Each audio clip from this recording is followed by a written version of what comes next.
Thank you all so very much for joining us here for Talk El Paso, airing live on News Radio 690 KTSM. I'm your host, Andrew J. Polk. Thank you for tuning in, however you may be doing so, be it on air, online, live streaming through the free and reliable iHeartRadio app, or joining us over on the various social media pages we're up on these days. Facebook.com/Talk El Paso, the Talk El Paso channel over on YouTube, Twitter @Talk El Paso, or Twitch.tv, Andrew J. Polk. It is Election Day, and yes, this has been the day we've been counting down to, the Super Bowl of local politics, best way I can put it here. I don't think I'll get sued by talking about that and not the actual Super Bowl, but we'll find out. No, I did not win that Powerball. Did not make a surprise trip out to California, so not looking to catch that smoke either. Of course, as it is Election Day, that's what we'll be focusing on today. But of course, we are also, this is our call-in show for the week. So if you're wanting to add your 2 cents, get into those last hot takes, your armchair election quarterbacking, all of that, now is the time to do so. Eric Von Holstein-Rathlow chiming in over on the social media, making his last-minute impassioned plea there for voting. And I think we're doing rock on and peace sign there as part of it here. Again, we'll take those comments throughout both hours of the program here, as well as if you want to get on the line. Again, the number to do so, 915-544-5876, 544-KTSM. No polls in the country have closed as of yet here, so there are no immediate results that we can start looking at just yet. But again, as just a final push and reminder, not the final one, I'll talk about it at least a couple more times throughout the show here. We are going to be bringing you live and local election night coverage. That's starting at 7 p.m. this evening. So we'll have the show from now until 6 o'clock. Give us a little bit of a breathing room and a chance to get as much as we can in order for you all right at the start of the show. 7 p.m., local polls close. That's when early voting results should be pretty immediately released there. If not, as we also have some people, Austin Redfern, good afternoon to you as well. Lorenzo Colon, finally, yes, as well. Yes, the season finale of this election season, though there might be some extra episodes coming up. I have a sneaking suspicion that there might be a runoff or two with our local races, but yep, we are going to be being live later today as well, Lorenzo asking. So, yes, we are live with you right now, 4 to 6 p.m., and we'll be back with you live from 7 p.m. until 9 p.m. Mountain Time with those live results, trying to track those races, some of the national results. I will be joined here in studio by Todd Curry, professor of political science with UTEP, as well as Robbie Gray, editor of El Paso Inc. Richard Chenesik saying, no more stinking ads. I do remember 2 years ago when, particularly the Southern New Mexico race, was even more vehemently represented on some El Paso airwaves. And I remember at that point, it was Xochitl Torres Small was the incumbent for the New Mexico 2nd District, and Yvette Harrell was challenging her, Democrat and Republican, obviously, respectively. But more specific than that, I remember someone saying, and I wish I could go back and find this tweet, text, whatever it was, saying, you know what, I hope Xochitl Torres Small and Yvette Harrell keep in touch after this. I'm going to miss hearing from them after this election is over. Not something that Richard is apparently sharing the sentiment of, but I mean, yeah, it is the culmination. But again, I will expect, okay, maybe not as many of the ads, because most of the races that you're hearing the ads about, I'm gonna say that a lot of those aren't gonna go to runoffs, but the local ones that, sure, you may be getting yard signs, you may be getting mailers, so those may not end, but at the very least, some of the on-air things are very likely to at least taper off a bit, if not get away. Austin Redfern asking, will the broadcast be on tomorrow, Thursday, and Friday? We won't have shows for you, but we're going to be out of the office. So we're going to be bringing you essentially some of the election results as much as we can, as well as some of our previous interviews, including with the candidates that are looking victorious by the vote counts as we set them by the end of the night, or those that are going to run us. The ones that we have had the interviews with, we'll still keep bringing you some of those as well. And Ed Clore with more impassioned pleas here. Fred Marquez bringing up okay, I hadn't looked at that one, I'll be honest with you. The non-voting congressional seat from Guam just flipped Republican for the first time since 1990s. That's 32 years, him calling that great news. Okay, if you're encouraged by that, absolutely. And as a reminder, you do still have 2 hours and change to head out to the polls. Of course, we are just after 4 p.m. right now, about 4:10, give or take. Where's my clock? 4:11 right now. So you've got 2 hours and 49 minutes to head to the polls. Polls do close at 7 p.m. But remember, if you are in line to the polls, you can absolutely 100% cast your vote. Please do so. please make sure you can. If you're registered to vote, if you're not registered to vote, we'll have words later, but make sure you're registered for the next one there. Kathy Codry mentioning over on the YouTube that went to vote at the library, and there was, and leading us on a little bit of suspense there, I'm assuming you're going to be saying that there was quite the line, because Stephania Seifert, friend of the show and investigative reporter with our news partners over there at KFOX 14, is out on election day doing some of that coverage out in the community. She was specifically over at the Doris Van Doren Library on the west side. That's the one that I actually voted at myself earlier. I've got my sticker here. I'll be wearing it tonight after the results. We start doing the results show. And and some comments about some of the other races here, but she said, yeah, over at the Doris Van Doren Library, that the line was around the building, at least around the corner, and so out the door, around the corner, definitely decent results. Again, if traditions or at least trends that have previously existed bear out, we may be seeing roughly 20% of the voting public, the registered voting public in our area, head out to the polls today, which would be fairly close to 100,000 people. See what the actual totals are. I'll be looking at that closely and kind of the meta-analysis, and a lot more things going on, other rallies going on as well. I've gotten a lot of invites for watch parties and those kind of things. I won't be doing any of those, obviously, because I will be right here with you all on air. And some more idea of shenanigans. Abel Rodriguez saying, get ready for the wild ride the GOP is going to put us through.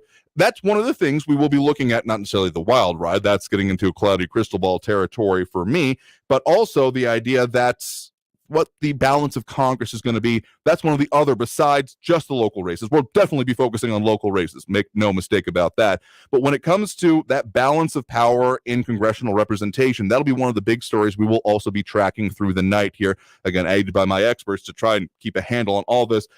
We got a lot we'll be talking about, but as I said, this is our call-in show for the week as well. We will be bringing you pre-recorded shows for the rest of the week, including as close as we can get to the accountability focus that we try to have when it comes to these interviews, knowing what the candidates and nominees said versus what are they going to then do when elected, the difference between campaign and after the election, so to speak. That's what we will be doing here. And James Ratcliffe, I'm assuming tongue-in-cheek, saying voted a few times this morning. Otherwise, the Texas Secretary of State going to come after you, all I'm saying here. But let's get into those calls. We do have Jerry in the northwest side of town here with us right now. Jerry, thanks for joining us.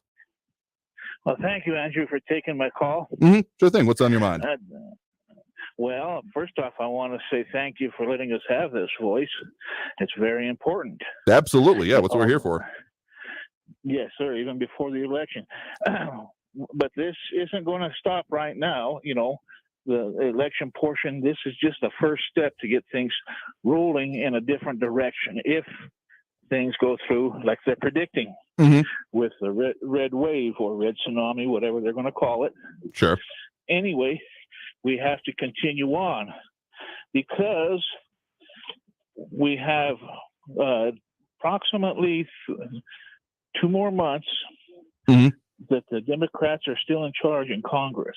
That is true. They can pass certain laws. One of those is a Marriage Protection Act, which would basically codify what that ruling was from the Supreme Court that gays could be married together. Now, traditional marriage or biblical marriage is something that I support. Okay, if they want to call it marriage, it's not marriage because God said it's a man and a woman. So that's one of the things that we have to be careful of because they can ram through a lot of stuff in these 60 days. Then also, from there on, we're going to have to watch what's going on. We need to keep the Republicans' feet to the fire. Oh, sure. They said they're going to do things. Well, one of the things I would like them to do is get rid of Mitch McConnell. So he's one of our problems. I call him a rhino. He works for the Chinese government. His wife, father owns a shipping company. I believe it's a boat shipping, trafficking company where they ship containers overseas, on the seas. And he takes his cues from that man. He's not working for the American public. So we need to get rid of him. And the way we do that is we get a hold of our senators and we tell him, don't vote for Mitch. Mm-hmm. You know, even though one of our senators is buddies with Mitch, I think he needs to go personally. Now, the other one more thing I want to say. Sure thing. Go, okay. You're getting a call from an individual that wants to criticize people of a certain religion, particularly the Christian religion. Mm-hmm. I am willing to train him or to teach him about the Christian religion if he wants to take me up. But if he's afraid of a man that was crucified 2,020 years ago, then he has some problems. So we need to talk about that. And I personally want to talk with him. His name's Eric. Mm-hmm. So if he wants to accept my offer on that, I'm willing to have a coffee with him every week, and we'll talk for an hour or two. Fair enough here. We'll see if anyone's interested in that discussion here. So, well, appreciate the points in the call. You have a good one there. Thank you, sir. Bye-bye. All right. Again, a lot of expectations when it comes to election day here. One question coming in related to what that caller was saying, Lorenzo Colon saying, I thought Texas had already passed gay marriage. To my understanding, no. That essentially was Obergefell versus Hodges is one of the ones that was mentioned specifically in Thomas's, that being Justice Thomas on the Supreme Court mentioned that in his concurrence in a way, but almost kind of a dissent. I mean, it supported the decision. It was a vote in favor of the one that we were talking about in the overturning of Roe v. Wade, but he kind of called his shot with a few others. So I think that's what the caller there was referring to. Let me just say this.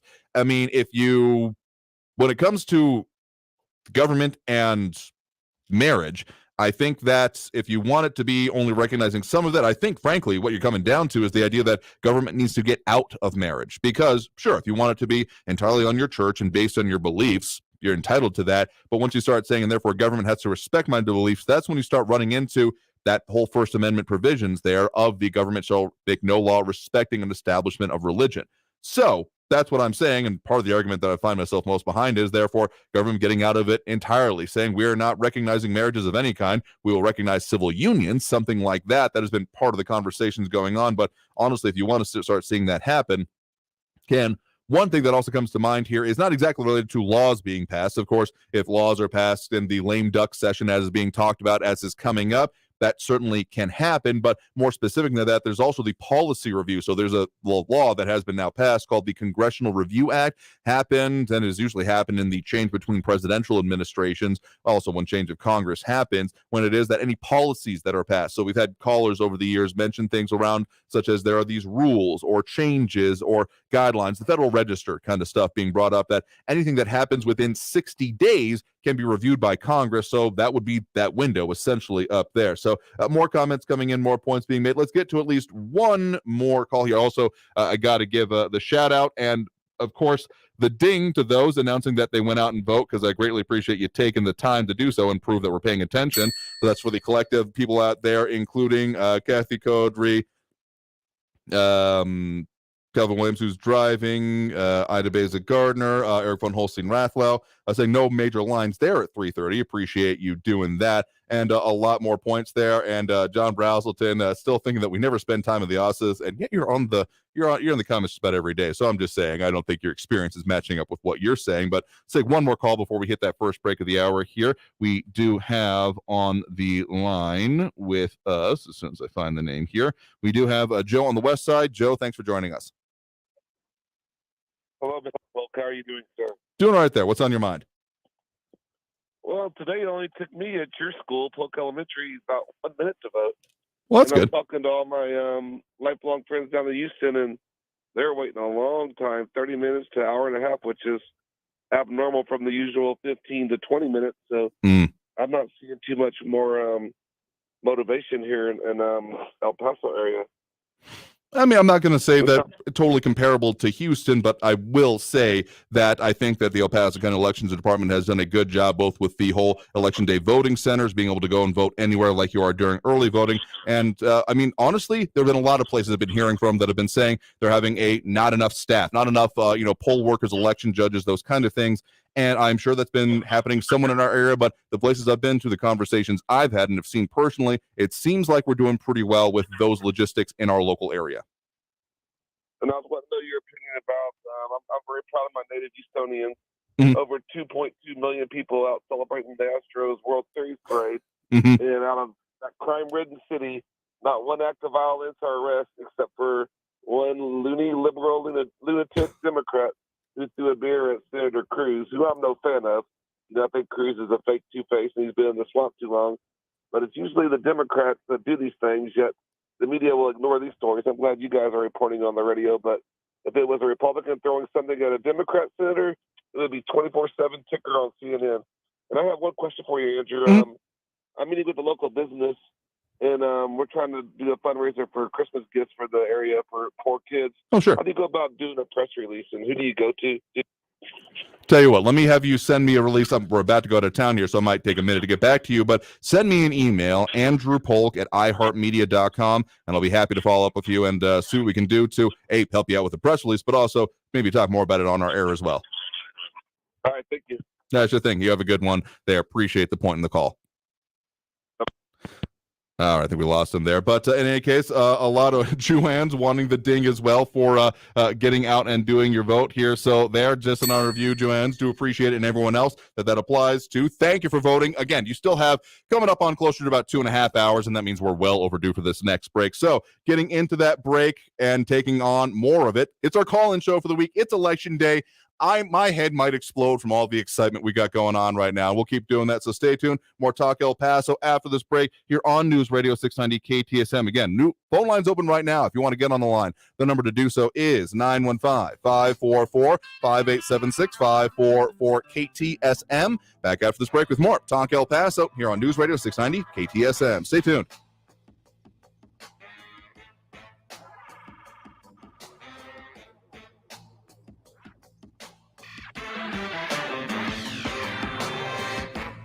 Joining me now, we have Charlie Munoz.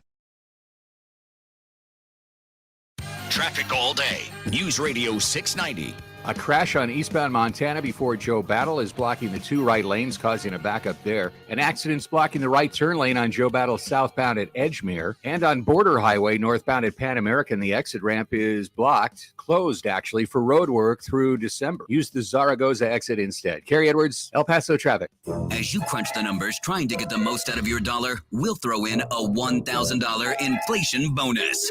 Much better. Listen every hour from 9 a.m. through 5 p.m. weekdays for your chance to win $1,000. Listen to win $1,000 every hour, weekdays from 9 a.m. through 5 p.m. It's the 1,000 inflation bonus on News Talk 690 a.m. This report is sponsored by The Truth with Lisa Booth's podcast. She's bold and she's fearless, and she's running for governor of Arizona. Carrie Lake joins me on The Truth with Lisa Booth. And listen to The Truth with Lisa Booth every Monday and Thursday, but you can listen throughout the week on the iHeartRadio app, Spotify, Apple Podcasts, or wherever you get your podcasts.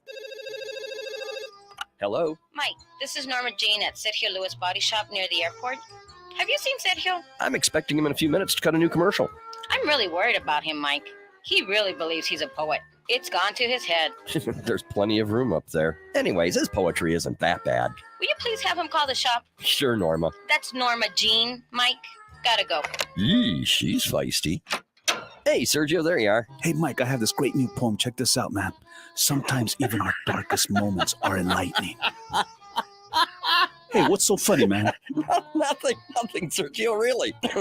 By the way, Norma Jean called. Really? What did she want? Oh, she was just telling me what a big fan she is of your poetry, Sergio.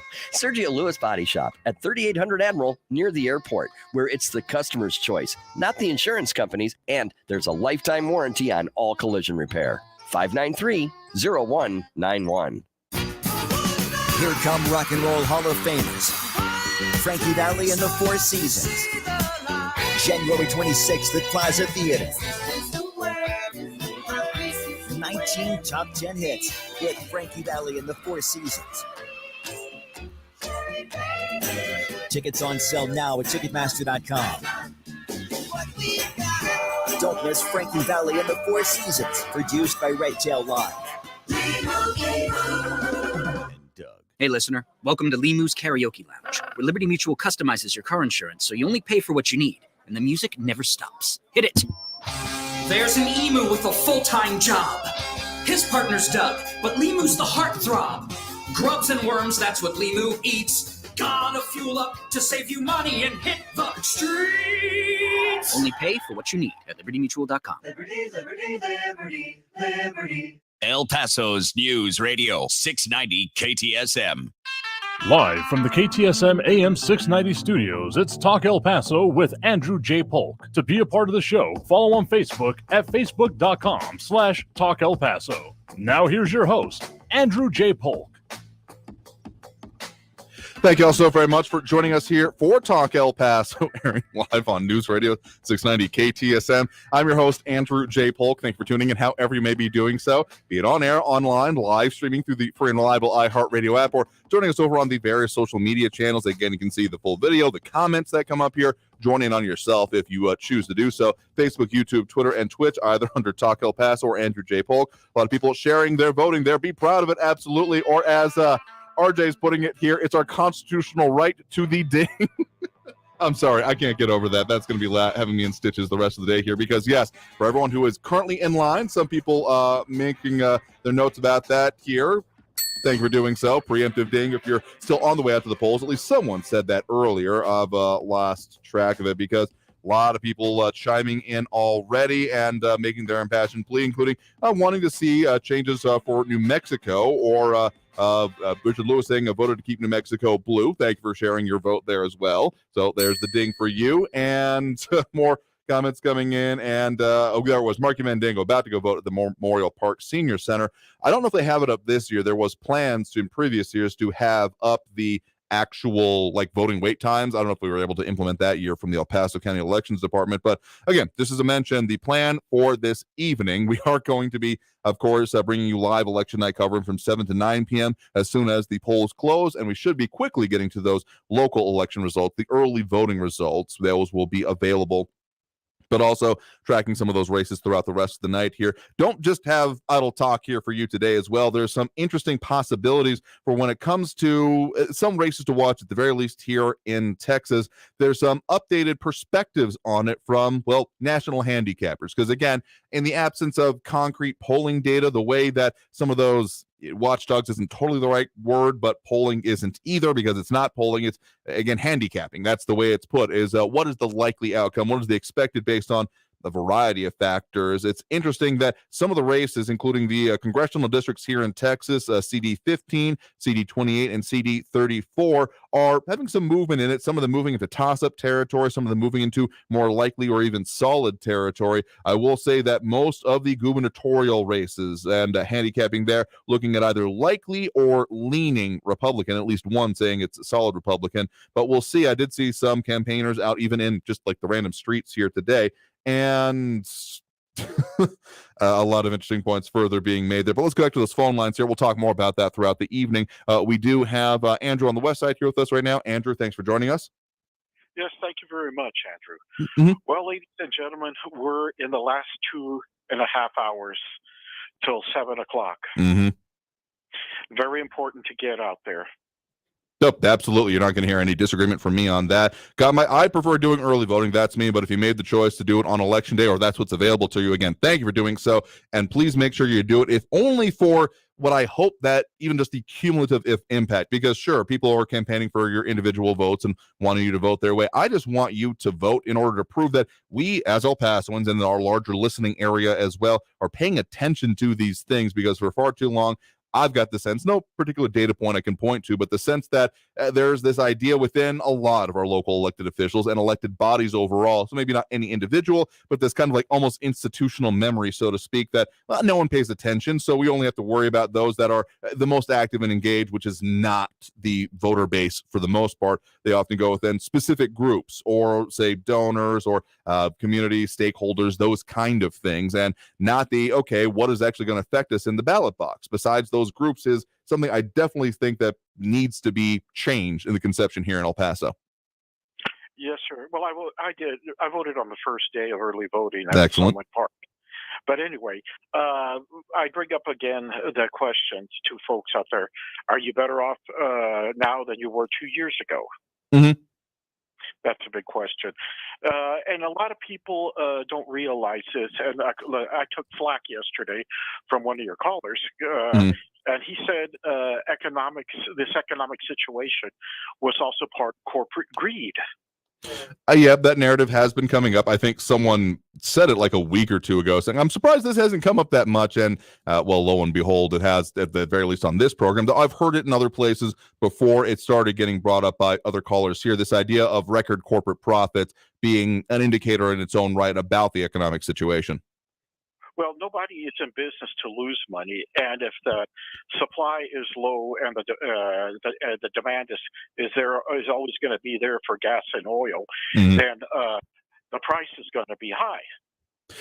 Yeah, I mean, when operating costs start going up here, I think essentially the concern from that whole line of thinking comes down to, are they getting closer to, not saying that anyone's actually, I'm sure there's someone out there that's actually explicitly accusing this, but essentially, are they price gouging? I think is what the reasoning is starting to approach there, even if it's not part of the mainstream narrative anyway. Well, when you have a president saying that he's getting rid of fossil fuels and he's shutting down the coal industry, okay, what incentive is there for investors? Okay, now people need to remember that in order to be in business, you have to have operating capital. You don't have to be a graduate from the London School of Economics to know that it costs money to operate. It costs money to keep those doors in business. You have investors, you have stockholders, you have retirement funds. Everybody in that, let's say, oil corporation, whether it be, well, let's say Acme Oil or whatever. Sure. Okay, you have to pay the CEO has to get paid all the way down to the receptionist at the front desk.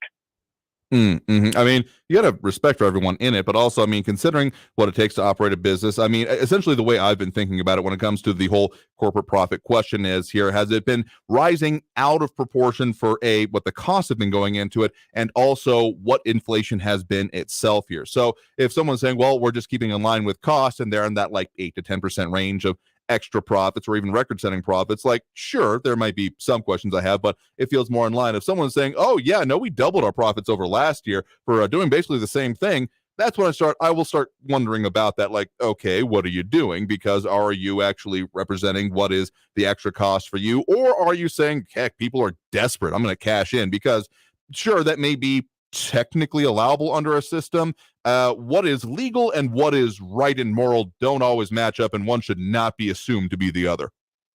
Well, you could have profits, okay? Yeah, sure. How much of that record profits are you having to reinvest in your corporation in order to attain that goal? That's another thing. Like I said, you don't have to be a graduate of London School of Economics to realize that. And of course, there's a certain person out there, a politician, that said, those of you, there's people out there that are either ignorant or they're lying to you when they talk to you about economics. Well, like I said, it doesn't take a brain surgeon to figure it out. Absolutely not. But of course, that narrative will continue. But of course, what's coming out of election night will have a lot of impact on how that conversation, or at the very least, what the actual results and implementation of it will be. So we'll be keeping our eye on that, certainly. Very well. Andrew, I turn the mic over to you. El Paso, get out there and vote. This is very critical. Absolutely. I fully agree with you there. So thank you very much for the point in the call. You have a good one there as well. Likewise. All right. With that, we've got to go ahead and take that next break. Now, we got people on the line. We'll get to those calls. If you want to get on the line, that number to call is 915-544-5876, 915-544 KTSM. A lot of calls, a lot of comments, and we'll do that throughout both hours of the program today. This is our call-in show for the week. It's election day. I may pass out from the excitement. Hopefully not, because we got a show to do here. So stay tuned. More Talk El Paso after this break here on News Radio 690 KTSM. The number one more time, 915-544-5876, 915-544 KTSM. Back after this break with more Talk El Paso here on News Radio 690 KTSM. Stay tuned.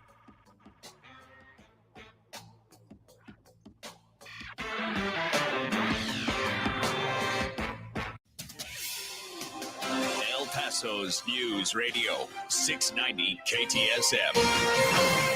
Hello, I'm Erica Castillo with this KFOX 14 News Update. The city of El Paso has three separate propositions on the ballot, totaling $272.48 million this election day. The propositions come as a result of a survey conducted by the city of El Paso, in which some El Pasoans reported being most concerned about streets, parks, and climate. There is a $246.5 million proposition for street improvements, including new sidewalks, streetscape, traffic controls, as well as planning. $135 million is for resurfacing and reconstruction of the top 50 most traveled roads in the city. $35 million is for residential resurfacing. If the entire bond were to pass, including $2 million for parks and $5 million for renewable and energy efficient resources, the potential monthly impact for each taxpayer in El Paso would be about $5 a month or $60 a year. However, this amount can change and is projected to increase over the next several years, according to the city. I'm Erica Castillo with this KFOX 14 News Update. News Radio 690. Traffic all day.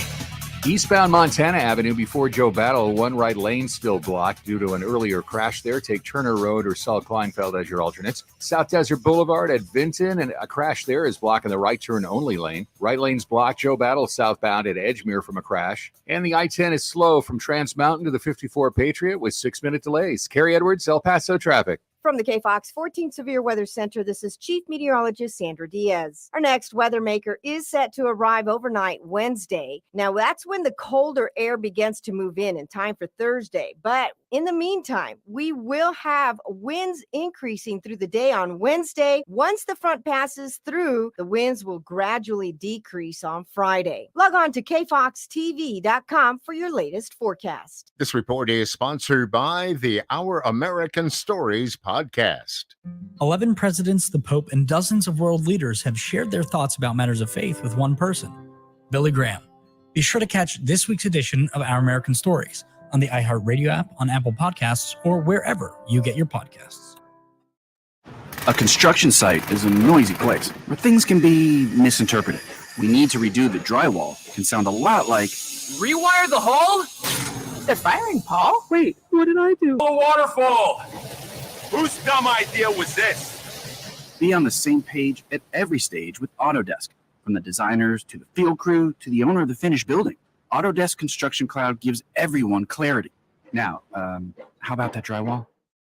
Attention Medicare beneficiaries. Annual enrollment is from October 15th to December 7th. This is the time to select a Medicare Advantage plan and start enjoying great benefits. Part C plans can help you add vision, dental, hearing, prescriptions, gym membership, and some plans can even help reduce the cost of Part B. If you are new to Medicare or just need to renew, Medicare Prepare is here to help. Visit them at 10295 North Loop Drive or call Medicare Prepare at 915-626-5113. In-home appointments available. For the local issues and discussion you won't get anywhere else, turn to Talk El Paso, weekdays at 4 right here on News Radio 690 KTSM, brought to you in part by the El Paso Community Foundation. Sound off on what matters to you, Monday through Friday, 4 to 6 p.m., and let's talk El Paso. Chris Cuomo is back with a new show on a new network. Catch Cuomo weeknights on News Nation at 6 and 9 p.m. Mountain. To find News Nation on your television provider, go to newsnationnow.com/join us. This report is sponsored by News Nation. Always just minutes away from the latest news around town and around the world. It's important to know what's going on, especially around the world. News Radio 690 KTSM. News Radio 690 KTSM. Live from the KTSM AM 690 studios, it's Talk El Paso with Andrew J. Polk. To be a part of the show, call 915-544-KTSM or follow on Facebook at facebook.com/Talk El Paso. Now here's your host, Andrew J. Polk. Thank you all so very much for joining us here for Talk El Paso, airing live on News Radio 690 KTSM. I am your host, Andrew J. Polk. Thank you for tuning in, however you may be doing so, being on air, online, live streaming through the free and reliable iHeartRadio app, or joining us over on the various social media pages we're up on these days, facebook.com/Talk El Paso, the Talk El Paso channel over on YouTube, Twitter at Talk El Paso, or twitch.tv, Andrew J. Polk. A lot of comments coming in there already, and, well, this is going to be the day for it. I have full assumptions here, as we do have dropping those likes and react, Calvin Williams, Flaco Jimenez, Robbie Flores, Monaco Cervantes, Ida Beza Gardner, Richard Genesee, Fred Marquez, Angel Rueda, or Angel, tell me how you prefer it there, and Eric Von Holstein Rathlow. I guess you have said that you had a boss that called you on hell. So if that's what you prefer here, we'll stick with it. Otherwise, just let me know. In any case, a lot of other comments coming in here, including Kathy Codry mentioning about 25% increase at Dollar Tree and that some grocery prices have doubled in the last few months. I mean, there have been those looking at that. Eric McNabb saying that corporates made record profits last year. Again, that's why I kind of gave a little bit of how I've been thinking about it, my analysis on it. If they are truly going to be price gouging, yeah, they were probably going to take it in the shorts from those in the general public who have purchasing power. Kathy Codry also saying happy full moon eclipse. Again, don't pick up any strange flowers you find after this night here, but more. And Sean Gardner, good afternoon to you as well. And some questions about how some of the elections and campaigns are doing. Lorenzo Colon asking, how is Irene Armendariz Jackson doing? Kind of an answer to that. John Brazelton said that that she was just on Fox Business News for 15 minutes about 30 minutes ago, but that was within the last few minutes or so. So in the last hour, sounds like we won't have any of the poll results, even the initial ones, until we get to 7 o'clock. So some questions going around about how do we know how these races are going about. Some of the bigger ones do have exit polling. There was at least one attempt at exit polling in our area that I'm aware of, or not scientific. It was kind of more of a straw poll kind of thing. So nothing to really be taking results from, but haven't actually seen what the results from those efforts were. So we will see. And a lot more comments coming in about taxes and other positions on what people were doing or voting on whenever it came to the different propositions. Because yes, beyond the many elected officials, I think that by my count, we made attempts with roughly about like 50 different candidates, campaigns, etc. Or we would have liked to have had them on the show in any case, even if we weren't able to get to them. So there's a lot on the local one. But of course, our news partners over there at KFOX 14 have some good analysis of some of the propositions. Again, that one that the proposition A, B, and C from the city of El Paso being brought up there, about $272 million combined for streets, parks, and sustainability, climates, those kind of things, renewable resources. The A, B, and C, and order of precedence there in the numbers, because the first one's closer to like 240 million. It's the lion's share. But of course, Canutillo does have its propositions on there as well for those in still getting used to it, northwest regions of the borderland and of El Paso County, with that being about $264 million on the referendum there. So a lot of money on the ballot as well. So 4-1, forearmed. If you didn't know about those and you already voted, I hope you took definitely idea of it. Kevin Williams asking about will Facebook work at 7? Yes, we're going to be on air, online, in all the ways that we are at 7 o'clock for our live election results show. And a lot more commentary about the idea of when prices are low. Eric von Holstein-Rathlow saying when prices are low is because corporations are being less greedy. Some interesting analysis there. Let's go back to those phone lines right now. The number to call again, full up at the moment, but we'll be taking through both hours of the show here, 915-544-5876, 915-544-KTSM. We do have Tony on the west side with us right now. Tony, thanks for joining us. Hey, thank you for giving me a chance to exercise my freedom of speech. Absolutely. What's on your mind? With what I'm about to say. Mm-hmm. I'd like to make the case that I'd like to encourage people not to vote. Let me explain why. Mm-hmm. The people who voted, that's the reason we're in trouble to begin with. The voters, putting aside the cheating that happened, I'm going to pretend that didn't happen. We are in trouble because people who are ignorant, unqualified, uneducated vote. So I would like to encourage people not to vote, especially El Paso. El Pasoans, by and large, have voted in the wrong way and against the interests of the United States, as shown by the situation at the border. So if you haven't figured out that the country's going down the tubes, you may be doing a country a favor by not voting. If you haven't figured out that inflation is out of control, you may be doing us a favor by not voting. If you haven't figured out that you got rid of the 10 Commandments in school and you brought in transvestite readers to your children, you may not be qualified to vote. If you haven't figured out that getting rid of prayer in the school brought in a different morality, which is an anti-Christian morality, you may not be doing us a favor by voting. If you haven't figured out that gas prices are beyond many people's budgets, you may not be qualified to vote.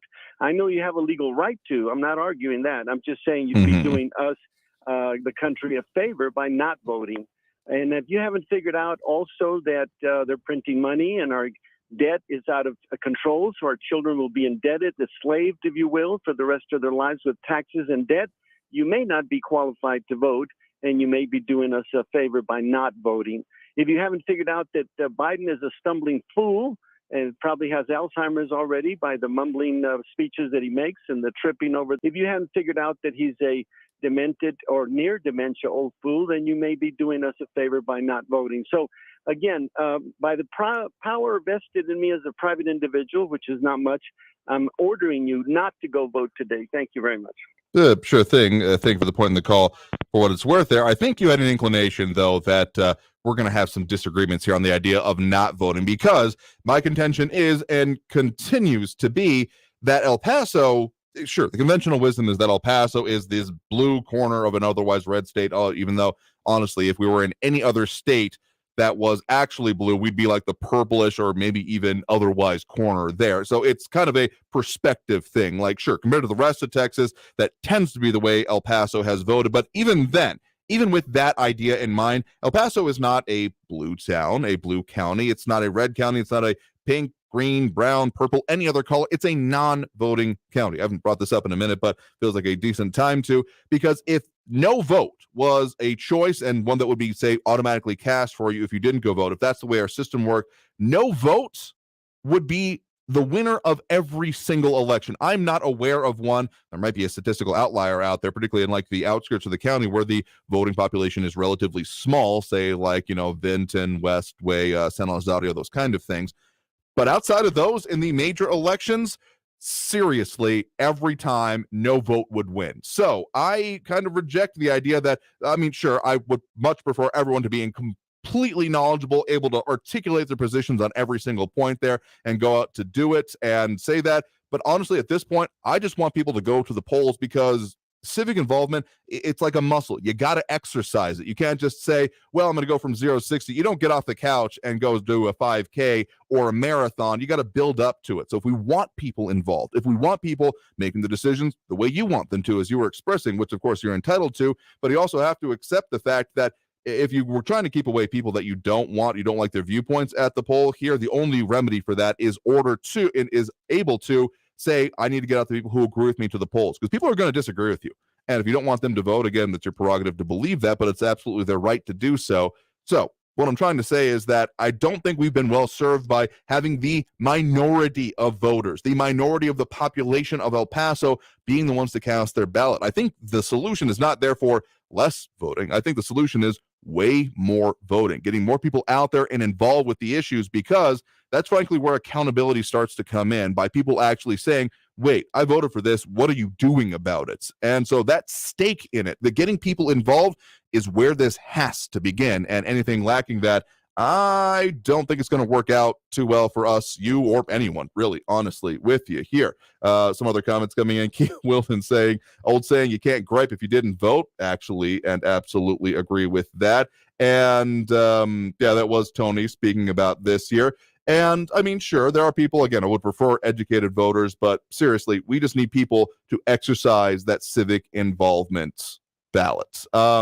And Louis Panado saying, look at my ignorance, look at the ballot, 90% Dems. Again, I'm talking about voter percentage turnout. If you're saying that they vote for Dems, sure, how many people are actually voting? That's the question, because, again, I need a bat that has this on this 3.5% voter turnout. The fact that happened for school boards here. For school boards, the thing that everyone has been screaming about for like the last 2 years, you're seriously going to tell me that is therefore representative in any kind of way? Nah, that ain't it. Anyway, got to take that next break now. We got more calls on the line. If you want to call in, the number to do so is 915-544-5876, 915-544-KTSM. Back after this break, more Talk El Paso here on News Radio 690 KTSM. Stay tuned.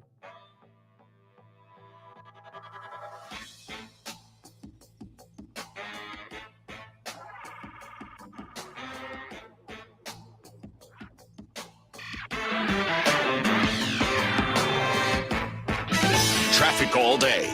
News Radio 690. Several accidents cleared on your El Paso roadways. Montana eastbound before Joe Battle, all cleared, all lanes back open there. Southbound on Joe Battle at Edgemere, that earlier crash is cleared. South Desert Boulevard at Vinton, a crash there is blocking the right turn only lane. And slow traffic on the 54 South, McCombs to Kenworthy, 18-minute delays. Carrie Edwards, El Paso traffic. This report is sponsored by Lowe's. It's Provember at Lowe's, and you can save up to $750 on select major appliances from Hisense and get free delivery on items $396 or more in-store or online. Exclusions apply. See Lowe's.com for details. Offer ends 11/30. Help the planet with a tip from iHeartRadio Earth. Water heating can account for up to 25% of the energy consumed in your home. Save money and energy and improve the comfort of your home by turning down the temperature of your water heater from 140 to 120 degrees Fahrenheit. It can save you up to 22% on your energy bill annually. Brought to you by iHeartRadio Earth and the National Environmental Education Foundation. To find more tips for smarter, sustainable living, or to take action in your own community, go to iHeartRadio.com/Earth. Hey, I'm Steve Ranella.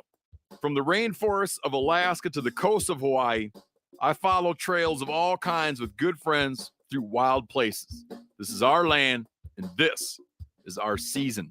Stream the premiere of Meat Eater Season 11 exclusively and free of charge at themeateater.com. And while you're there, find incredible deals on some of my favorite hunting gear from First Light, FHF gear, and Phelps game calls. New on Curiosity Stream. Grab your lab goggles. We're out to find the world's coolest, loudest, and most in-your-face experiments. Wow, that's impressive. See how hands-on science can change our everyday lives on oddly satisfying science. Plus, from goats to guard dogs, here's surprising stories about the creatures that brought humanity to the next level. It's animals that changed history. Watch now on Curiosity Stream. Annual plans are $20, just $1.67 a month. Visit curiositystream.com. It's important to live healthy and to be with the right healthcare team. For us, that's WellMed. WellMed doctors get to know us, and they help us to live healthy. They coordinate with specialists and the pharmacy so we get the care we deserve. Because your health matters. The Medicare annual enrollment period is October 15th to December 7th. Visit mydocmatters.com or call 888-824-9568. Calling this number will connect you to the brokerage, a licensed insurance agency that can answer your Medicare questions and help you choose a plan. We accept original Medicare and Medicare Advantage plans.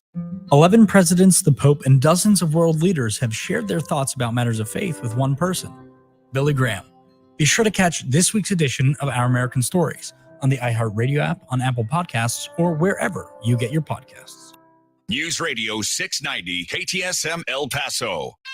Live from the KTSM AM 690 studios, it's Talk El Paso with Andrew J. Polk. To be a part of the show, call 915-544-KTSM or follow on Facebook at facebook.com/Talk El Paso. Now here's your host, Andrew J. Polk. Thank you all so very much for joining us here for Talk El Paso, airing live on News Radio 690 KTSM. I'm your host, Andrew J. Polk. Thanks for tuning in, however you may be doing so. A lot of ways to interact with the show. Of course, we do have the comments, the comments coming in so far. They're over on the social media, but also the phone line's full up at the moment. But if you want to squeeze on the line, the number to do so is 915-544-5876, 915-544-KTSM. Doing that through both hours of the show today. And at least one comment I wanted to point out here, Eric von Holstein-Rathlow saying, when politicians vote to rob Peter to pay Paul, they can always rely on the support of Paul. I mean, sure, that's a kind of a truism out there, but honestly, an older analysis that I appreciate that's along the same, essentially the same kind of vein is, the American Republic will endure until the day Congress discovers it can bribe the public with the public's money. That Alexis de Tocqueville, very interesting of, his analysis, democracy in America and some of the kind of earlier reaches of American democracy and analysis of it is very interesting to me, particularly in the way that, democracies work at that point in time during his analysis there. So it's long been an issue and a convention here. And Calvin Williams letting so he didn't win the Powerball either, so no new jacket for me. Again, what's wrong with my jacket? But you won $7 but spent $12, so not a great ROI for you there, my dude. Anyway, tell you what, let's get to one quick call on the line here. We do have up next, we have Eric on the east side. Eric, thanks for joining us. Hello there. Yes, this is Eric, the philosopher. And I would like to comment on that first caller saying that my criticisms of Christian conservatives isn't informed, or that simply isn't the case. Like I specialize in understanding religion, Christianity, history, ethics. And these are all subjects that Christian conservatives openly reject and demonize studying. You know, like if you talk about higher education, you know, the humanities and stuff like that, you know, if you study social sciences, all of a sudden statistics is some communist conspiracy because it contradicts their narratives. Christian conservatives don't get their ethics from the Bible. They get them from conservative talk radio hosts and right-wing media. Their values are as anti-Christian as it gets. They hate the poor, they hate immigrants, they judge and they deny realities that cause human beings to die. Literally. Like if you look at the LGBT children and adults, the culture that they create, the medicine that they deny, literally drives them to suicide.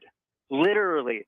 I get the idea, and we've talked about the whole making sure mental health services are available, even if you disagree with some of the further outcomes here. The right of people to exist is incontrovertible in my mind here, but I just have to point out the incredible irony of you saying that statistics and reality are going against the ideology, and then saying, and that's why all of these people are like that. Like, I need you to understand the massive irony when we're talking about when you're referring to an entire group of incredibly diverse people. I mean, heck, even within a church, people that I've talked with previously, both in congregations I've been members of, as well as individuals that have had cause to interact with, they have different ideas about how their ethics and how their morals and how they gain them here. So you're saying that all of them, anyone who might consider themselves Christian and essentially sounding like any right of, geez, I don't even know who to say it here, Sanders, Bernie Sanders, practically is therefore wrong as a whole group here. That just, I don't even get how you can come about that, to be honest with you. And let me just, again, put it to you this way. We've gone around this circle a few times, but more specifically, if you want to lambast people, we don't need to be here there for that. You can do that all day that you want here. But if you want to talk about the specifics, the policies, the things that we focus on about what we have some more local input on locally, again, that's a real focus that we try to do. So we talk about the way things affect us here in El Paso, but also what is important and kind of what you suggest otherwise. Because just saying, well, this is bad and wrong and they shouldn't be allowed to do that. I mean, sure, you're entitled to your opinion, but I find it kind of less interesting than talking about, and here's what should be happening. Because if you just say these people are bad and everyone needs to know they're bad, again, we don't really need to be here for that here. So with that, we got to take that next break to hit the top of the hour. So appreciate the point in the call for what it's worth anyway. But moving on to the next top of the hour, coming out of this hour, we will take more calls in the line, more comments, more of everything we do. Again, that number to call, 915-544-5876, 544 KTSM. Back after this break with more. Stay tuned.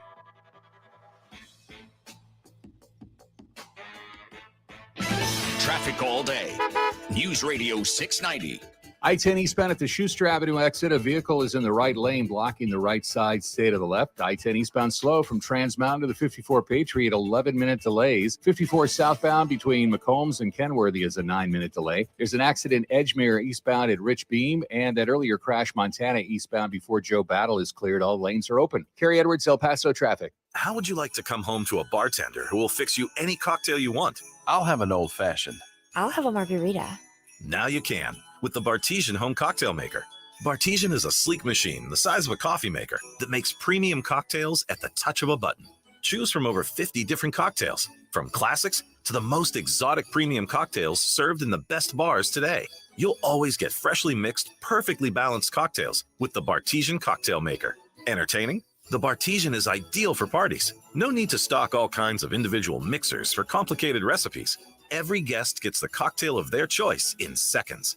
The Bartesian makes a wonderful gift for weddings, holidays, birthdays, or for anyone who loves a fine premium cocktail. Now get Bartesian's best Black Friday deal ever. It's available right now, only at bartesian.com/cocktail. That's BARTESIAN.com/cocktail for Bartesian's best deal ever. Only at bartesian.com/cocktail. News on the hour and a half. Traffic and weather all day. News Radio 690 is KTSM AM El Paso, an iHeart radio station. NBC News Radio, I'm Mark Mayfield. Polls in some pivotal states in the midterm elections are closing soon. Florida, Georgia, Indiana, and Kentucky will mark the first big set of results for the night. Voters are going to decide who controls the U.S. House and Senate for the next 2 years. There have already been allegations of voter mismanagement in Arizona and Pennsylvania. President Biden says today's GOP isn't your father's Republican Party. This is a different breed of cat, and they care about your community about as much as, well, anyway, you've seen what you've got from that community. Speaking on D.L. Hewley's radio show on Election Day, Biden said that it's important to vote this year to stop ineffective MAGA Republicans from winning.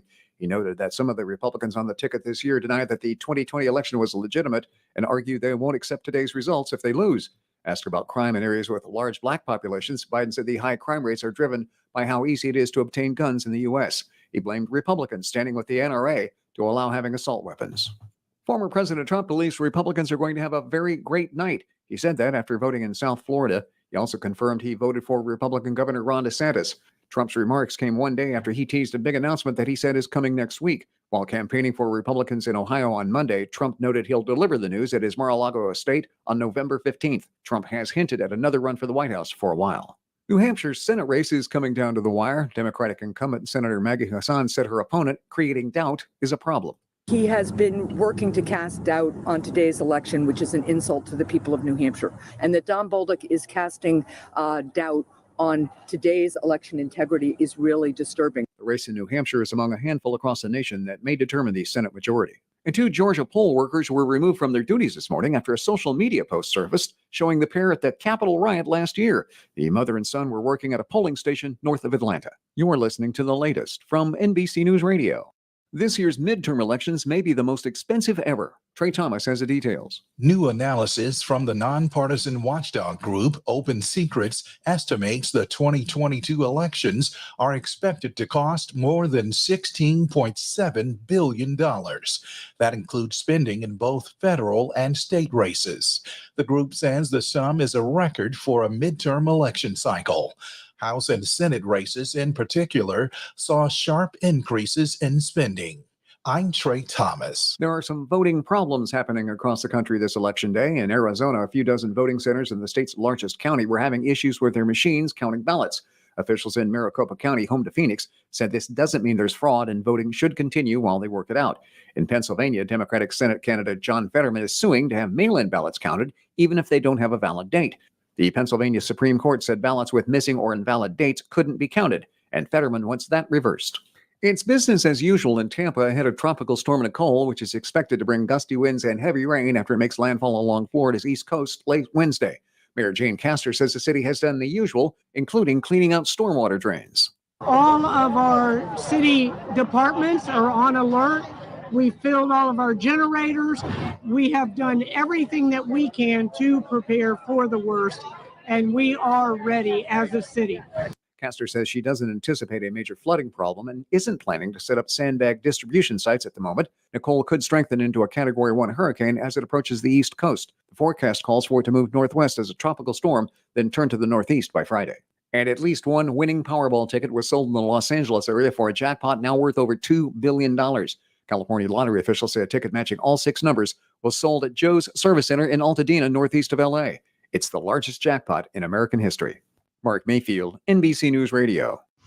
Now your chance to win $1,000. Just enter this nationwide keyword on our website. Dollar. That's dollar. Enter it now. This report is sponsored by Lowe's. It's pro time because at Lowe's it's Provember. Over 30 days to save big. Full of more inventory, more Lowe's MVP's bonus points, and more the deals you deserve. Because it always pays to be a pro at Lowe's. Save all Provember long. The El Paso Community Foundation supports the causes you feel passionate about here in the borderland. Whether it's education, social services, arts and culture, the environment, health, or economic development, the El Paso Community Foundation has been promoting philanthropy and progress in our hometown region for more than 45 years. Make your mark with us. Start a fund today. For good, for El Paso, forever. Learn more at epcf.org. That's epcf.org. I loved playing high school sports. I loved the competition, the camaraderie, the bands, the crowds, all the pageantry, and I wanted to keep playing. But I graduated. No colleges called, and neither did the pros. So, to stay close to the game I loved, I decided to become a high school official. You know, a referee. When I played high school sports, I learned the importance of integrity, good sportsmanship, and respect for the rules. Now, as a high school official, I get to help model these same values to others. Maybe the colleges and the pros didn't call, but the kids in Texas did. And now, I'm enjoying the competition, the camaraderie, the bands, the crowds, and all the pageantry of high school sports all over again.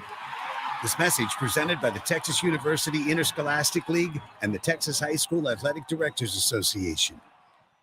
El Paso's News Radio 690 KTSM. Live from the KTSM AM 690 studios, it's Talk El Paso with Andrew J. Polk. To be a part of the show, call 915-544-KTSM or follow on Facebook at facebook.com/Talk El Paso. Now here's your host, Andrew J. Polk.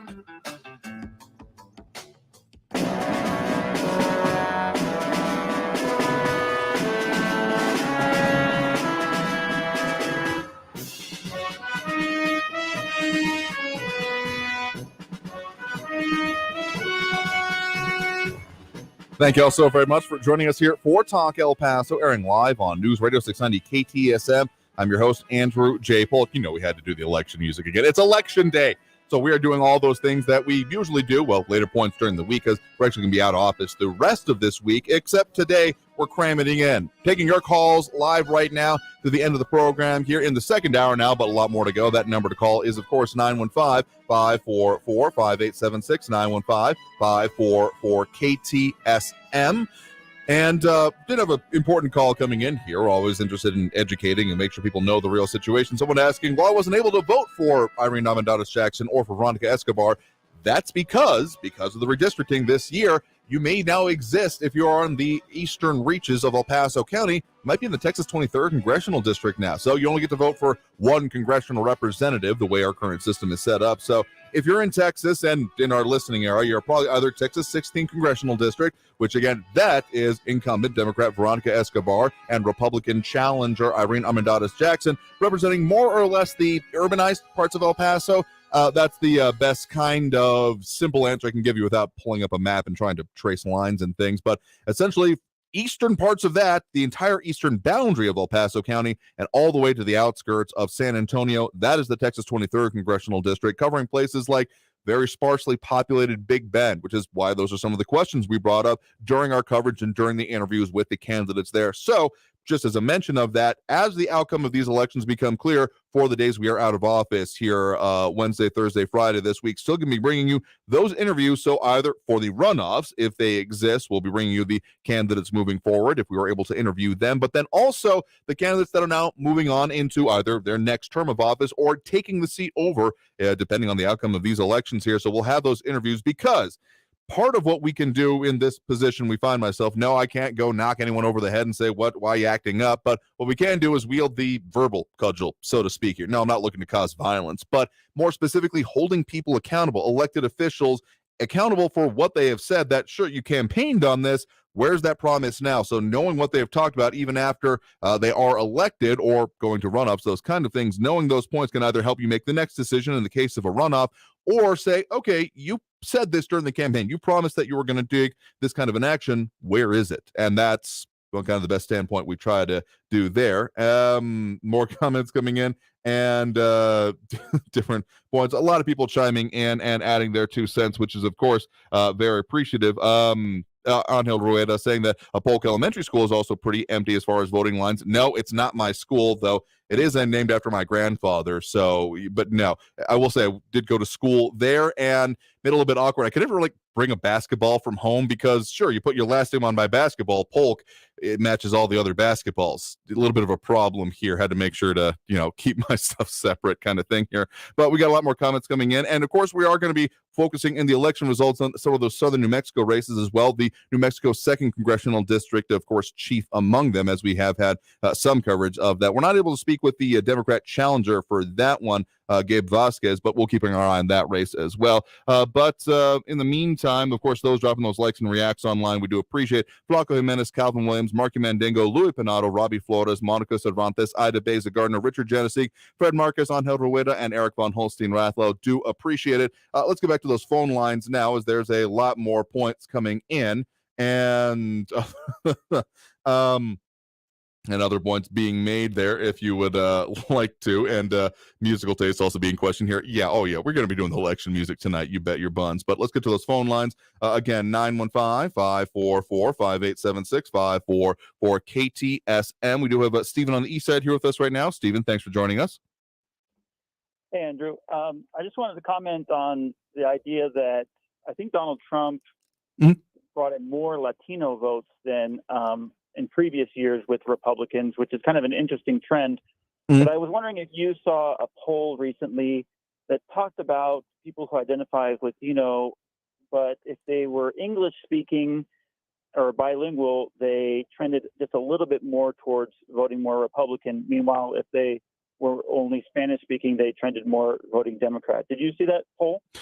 No, I haven't seen one exactly like that. What I have been looking at is looking at some of those races here in Texas, both some of the House district and Senate district, but also more specifically the congressional district races. That whole trying to break down the blue wall, the red wave, as someone else referred to here. I mean, there is, in general, for congressional races, an expectation that in midterms, if there's dissatisfaction with the party in power, they will tend to, well, people will make their decisions on that. So there's a few ones that are being looked at kind of in the outcome, I guess you could say, as opposed to the what are the preference, what are they actually doing. The congressional district 15, 28, and 34 here in Texas, varying between either likely or lean R for the 15th in a lot of the national handicapping, to in the second one to moving into either a slightly leaning or toss-up territory for the 28th, or in the 34, either. Honestly, that one's looking more like a toss-up as it is as well. So that one, again, the Congressional District 34 here in Texas is one of those bellwether ones, at least being kind of talked about as a bellwether one. But also, frankly, the New Mexico second one is kind of being thought that way as well, because that one is being largely handicapped as a toss-up as well. So there's a lot to be looked at from the outcomes of this, but it's interesting that you bring that up there about that idea. I mean, the courting of Latino, Spanish-speaking voters in general has been a focus, and at the very least, what Texas Governor Greg Abbott has been mentioning pretty much every time he's been in El Paso in the last, I'm just going to say 6 months. Yeah, in either case, I mean, historically, Latino voters have voted more towards Democrats, but I do expect those trends to change. And I think, English speakers are going to have a little bit more variety in terms of what options they have when it comes to where they get their news from and everything. Meanwhile, if you're Spanish speaking only, you're only going to get your news from a couple of different sources. So that's just something to think about. When it comes to Eric and his caller, I think it was interesting that he says, well, I don't really like this crazy caricature that you're making of people who study the humanities or get a philosophy degree or a psychology degree or something like that. It's really bad for you to make this generalization and caricature of me as a person. But meanwhile, I'm going to turn around and make this big crazy caricature of all Christian conservatives. So I think maybe he needs a refund on his degree if he can't even see something that obvious. The other point I was going to make there was, if we're going to move on from, I think the history that we have of election denying and these people saying, well, they're suppressing the vote there and they're suppressing the vote here, just like they did in the past. I think, Georgia and these different places, the accusation, I think, was that Republicans were suppressing the vote. And now in Arizona, there's accusations that the votes are being suppressed for maybe Republicans who are coming out in force right now. People really need to clean up their act when it comes to, these states need to clean up their act when it comes to voting. I don't think the American public is going to tolerate a lot of these, I would say, opportunities to deny people the right to vote, or to have these systems set up where, well, people send in their mail-in ballots, and there's a few thousand that just got sent out recently, but so they didn't have a chance to get back, so they're going to send those votes maybe next week. There's just too many. It's too chaotic. Things need to be organized much better. I think Florida learned their lesson whenever there was the hanging Chad Oh, business gosh, with yeah. that Bush election, which was a disaster. And ever since, Florida has been on point when it comes to counting the votes. I think every state is capable of doing that. I don't see why our states aren't capable of counting the votes in an organized and proper way, verifying the people who are voting in the right place, and doing it in a timely fashion. I think if we're going to dispel all of this election denialism, which both parties have done, then they just need to clean it up. Yeah, I mean, how we deal with the votes. I mean, I will say that at least from what the El Paso County Elections Department has done. I mean, everyone who went out to the polls in El Paso County today, you experience, or any of the previous ones, you experience that kind of hybrid system we got, where yes, you are casting it electronically, but then you get a printout ballot. So there is a physical ballot that you then feed into the machine, reads the barcode, tracks it electronically, but it still can be gone back and done with. I mean, there's always going to be a bit of processing time kind of on the back end, like you were talking about, because there are then those provisional ballots that need to be dealt with, the last minute received kind of things, or if there are any technical issues in the reporting that they then have to then go into the actual physical ballots to do it. So I'm all in favor of fail safes, essentially. And one of the things that did, of course, come out of some of the Texas laws, haven't had cause myself to vote absentee in 12 years now. Actually, I did it while I was in that semester in DC during the midterms elections. I got my mail-in ballot, and at that point in time, I was thinking, it's kind of weird. I just cast my ballots, my basic entry ticket into the whole democracy and democratic voting systems that we have, and it's just out in the ether, and I have no idea. So some of the things the Texas laws did were adding some essentially tracking into a little bit more verification, which interesting to see how that works out for this election. Kind of that'll be one of the things we'll be looking at in the aftermath. But I will say this: anyone that is saying that, well, I want the right people to vote here whenever it comes to availability and possibility, going to find myself opposed to them for the I can't imagine a time when I'd be in agreement with them, honestly. And that's why I kind of have an issue with the whole redistricting process at its own, because not that it's saying that certain people can't vote, but anytime when I get to it that it's not the electorate picking those who are elected, but rather the elected officials picking who elects them, that just starts... that gets a bit fraught for me. So I don't have a good solution I can propose, or at least not one that I could see being viable and actually implemented. But, well, there's maybe more conversations to be had down the road. But outside of Election Day, just making sure people actually go and participate in it, I think, is the most important bit. Yeah, I agree with you. I do like this idea of having the printout. I did some early voting this time around, and I like the printout that if there is an audit, you can go back and count those votes. I do think that the mail-out ballots could be problematic because they can be sent out in mass, and then things happen in the mail, and who knows what it's. I think there's some risk of fraud with mass mail-out ballots. I mean, that's part of what the situation I'm recalling from last election cycle in Houston wasn't ballots itself, it was the ballot applications, and there was more fraudness with that. I mean, I think coming out of 2020, the most reasonable things I've been seeing anyway have been about how election laws were done with respect to, pandemic restrictions and things that were in law, but were saying by courts as well, this needs to move forward given the situation. I think that being looked at by legislatures and elected officials is the most reasonable thing to be done in order to address some of these concerns. There are some more outlandish claims out there that I do not subscribe to, but for the most part, I think that at the very least, locally speaking here, outside of any of the other issues that happen nationally, that making sure people actually go out, participate in this process, and again, prove that we're paying attention is the most important thing outside of any particular office we're talking about. Yeah, so far most people vote in person, so it's not necessarily a problem at this time.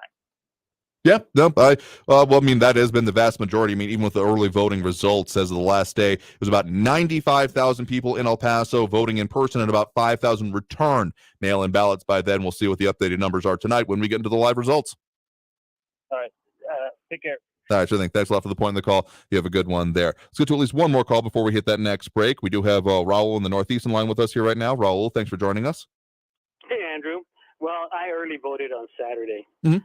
El Paso is a blue city with low voter turnout, like most cities throughout America. Nothing unusual about that, Andrew.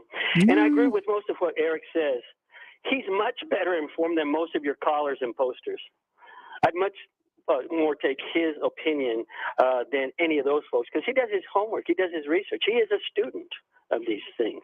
That's the kind of person I like. I like experts, content experts. About wanting to talk about policies rather than personalities. The Republican Party platform for 2020 campaign, when it released, it did not exist. As published on the party's official website, the resolution regarding the Republican Party platform states, resolve that the Republican National Convention will adjourn without adopting a new platform until the 2024 Republican National Convention. So it would appear from the resolution that the GOP's platform is whatever Donald Trump wants it to be. And Trump's former National Security Affairs Advisor, John Bolton, said that Trump doesn't do policy because everything is about him.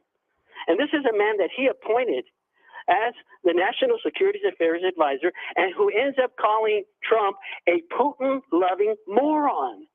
Now, we need to have a way of pricking precedent so that we don't end up with morons and people who have all kinds of scandals behind them, accusations of sexual assault, bankruptcies, lawsuits, settlements. I mean, we can't have that. The founding fathers, they didn't make it any more specific because they couldn't imagine a guy like Donald Trump becoming president.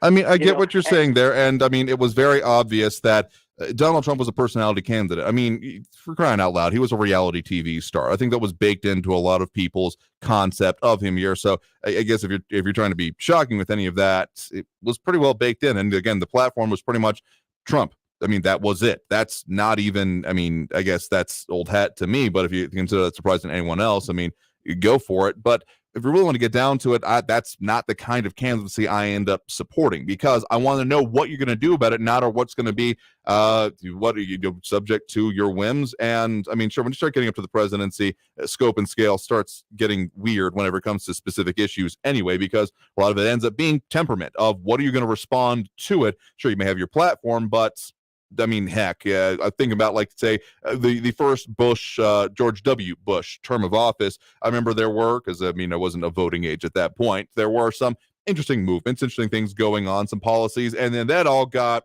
blown to hell by September 11th. I mean, sure, there were still some domestic policies being done, but you want to talk about what took over the driver's seat. So, I mean, there's an argument to be made that temperament is a decent point of such a high office, but locally, we're going to talk about policy. And anyone says, yes, I will lead with a steady hand and how I feel that day. I mean, sure, we'll put it out there. We'll interview him and talk about it if we're able to get it on the schedule. But I'm going to say that how that should be considered is, well, I'll leave that up to the individual. I don't try to tell people how to vote because that's not my prerogative. Everyone needs to make their own decision. But let's just say that I'm not going to necessarily take that well myself and probably won't be earning my vote if that were to come up. But beyond that, saying El Paso is a blue city with a low voter turnout, I mean, come on, that's fine that you're okay with that. That shouldn't be acceptable. Anyone being in charge, but through a minority of those actually exercising their political power, is not a good way to run government. I don't care what level you're talking about. If people aren't engaged, if people aren't involved, if people aren't actually thinking about how does this decision affect me, there's a disconnect that has to be addressed. I'm not saying it's immediately a sign of corruption or of bad things happening, but it kind of lends itself to it. So I'm never going to accept that as something that we should have here in El Paso. I don't care which standpoint, which side of the aisle it's coming from. We need more voters. We need more people involved, and that's all there is to it in my mind here. So thank you for the point in the call. Got to take that next break right now. Coming out of this break, we will get to more calls on the line, more comments, more of everything that we do. So if you're on the line, stay there. If you want to get on the line, that number to call is 915-544-5876, 915-544-KTSM. Back after this break with more Talk El Paso here on News Radio 690 KTSM. Stay tuned.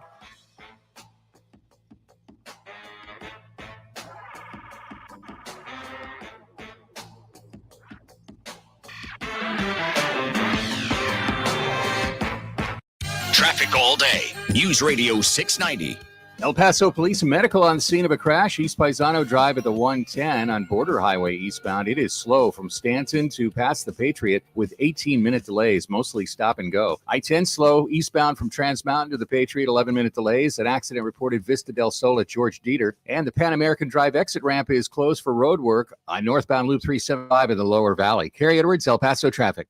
As you crunch the numbers trying to get the most out of your dollar, we'll throw in a $1,000 inflation bonus. Much better. Listen every hour from 9 a.m. through 5 p.m. weekdays for your chance to win $1,000. Listen to win $1,000 every hour, weekdays from 9 a.m. through 5 p.m. It's the 1,000 inflation bonus on News Talk 690 a.m. This report is sponsored by Red Pilled America. Are algorithms controlling our life? Find out this week on Red Pilled America. You can find Red Pilled America on the iHeartRadio app, Spotify, Stitcher, wherever you get podcasts. That's Red Pilled America, a storytelling show. On Season 4 of the Piketon Massacre podcast, the investigation into one of Ohio's worst crimes continues.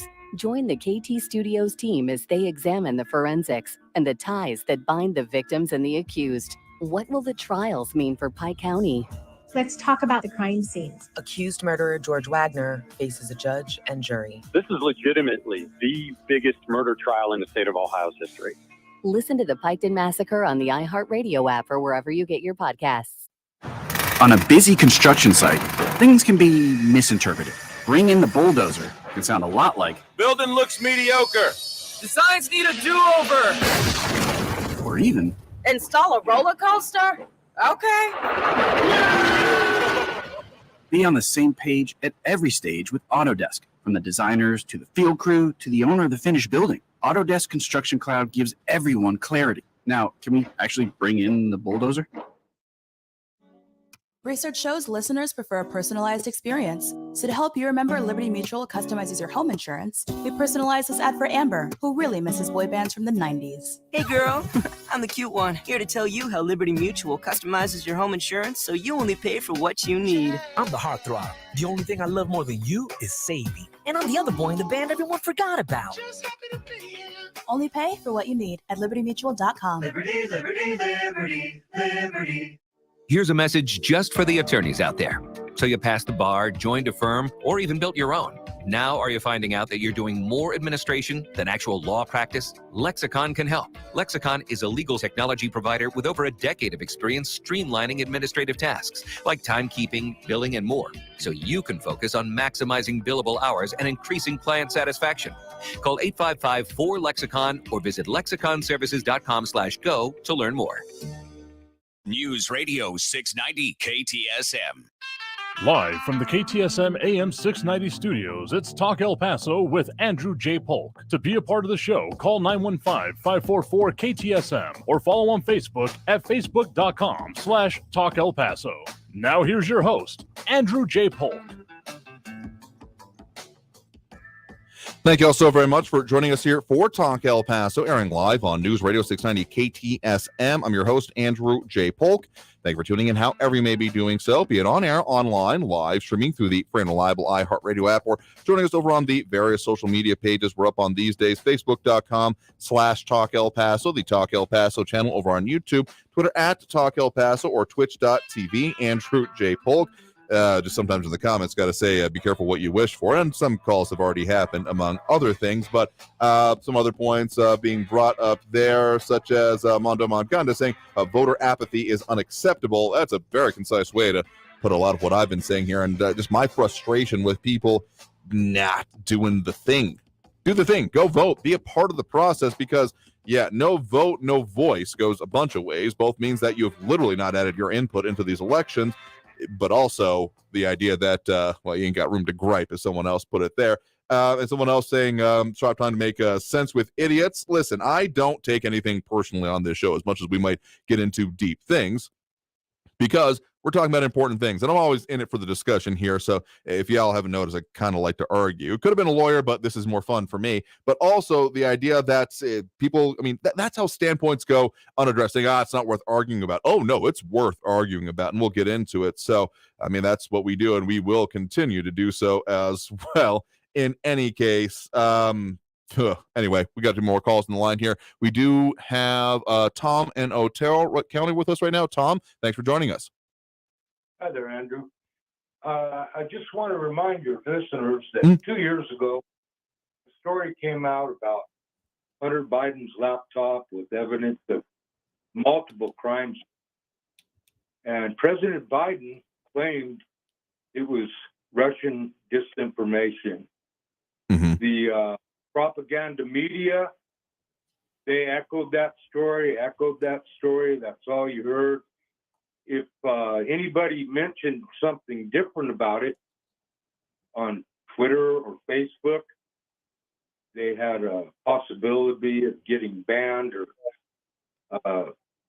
suspended from the platform, when the entire time it was in the possession of the FBI.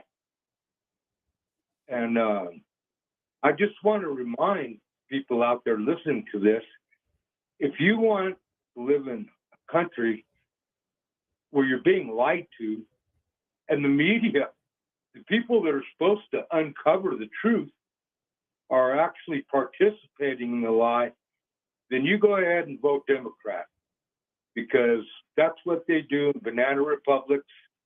And if that's what you want, that's what you'll get. I'll leave it with that. Fair enough here. Well, thank you very much for the point in the call. Do appreciate it. All right, have a good one there. And again, we will be tracking some of those results coming in from southern New Mexico, as we are, particularly in the congressional races, as we have been focused on, well, all of the ones that we can get to anyway. But tell you what, we're going to go ahead and take that next break right now. Coming out of this break, more calls on the line, more commentary, a lot of people chiming in. We'll try to maybe get a couple more of those in as well. So we do pop them up. That's why one of the reasons it's a good idea to look over on the social media, because you can see them on screen. But in any case, got to take that next break right now. And a lot more commentary. That and a whole lot more. Again, if you want to get on the line, the number to do so, 915-544-5876, 915-544-KTSM. Back after this break for more Talk El Paso here on News Radio 690 KTSM. Stay tuned.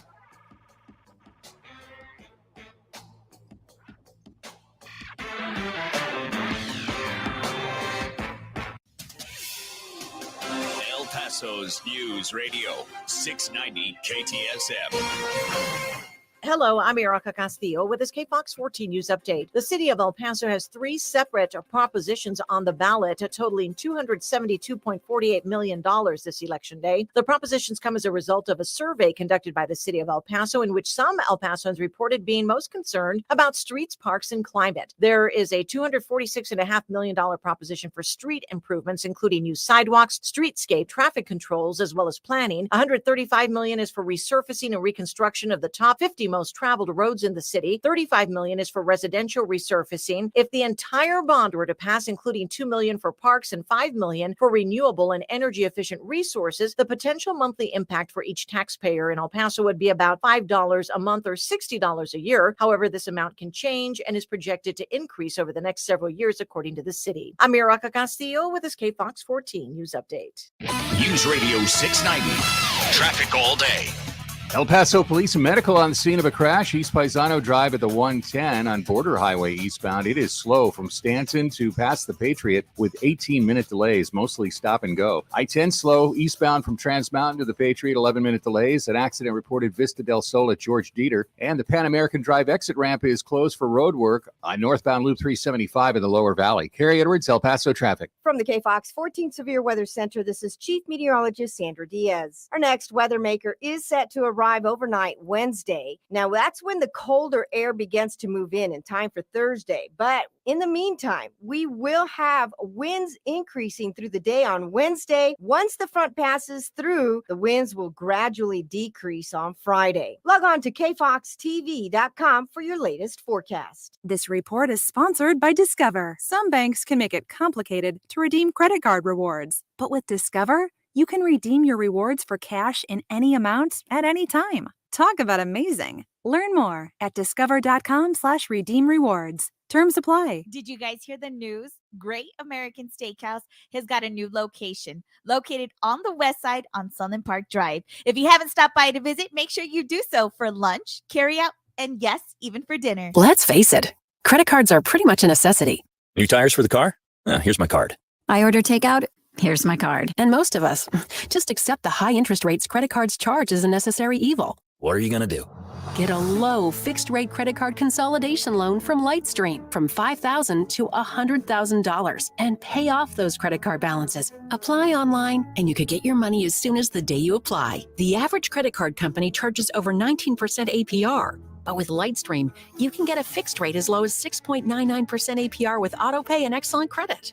Now I can pay off my high-interest credit cards and save money with a much lower rate. Apply today at lightstream.com/radio and get an additional interest rate discount. That's lightstream.com/radio. Lightstream.com/radio. Subject to credit approval. Rates range from 6.99% APR to 21.49% APR and include a 0.5% autopay discount. Lowest rate requires excellent credit. Terms and conditions apply. Offers are subject to change without notice. Visit lightstream.com/radio for more information. Wendy's Biggie Bag is still just $5. Get a double stack junior bacon cheeseburger or crispy chicken BLT plus 4-piece nugs, small fries, and a small drink. Grab your bag at Wendy's today. Includes choice of double stack JBC or crispy chicken BLT with 4-piece nugs, small drink, and fries. U.S. price and participation may vary. Prices may be higher in Alaska and Hawaii. This report is sponsored by Wendy's $5 Biggie Bag. If you see something, why do you say something? I see safe for my friends. For my community.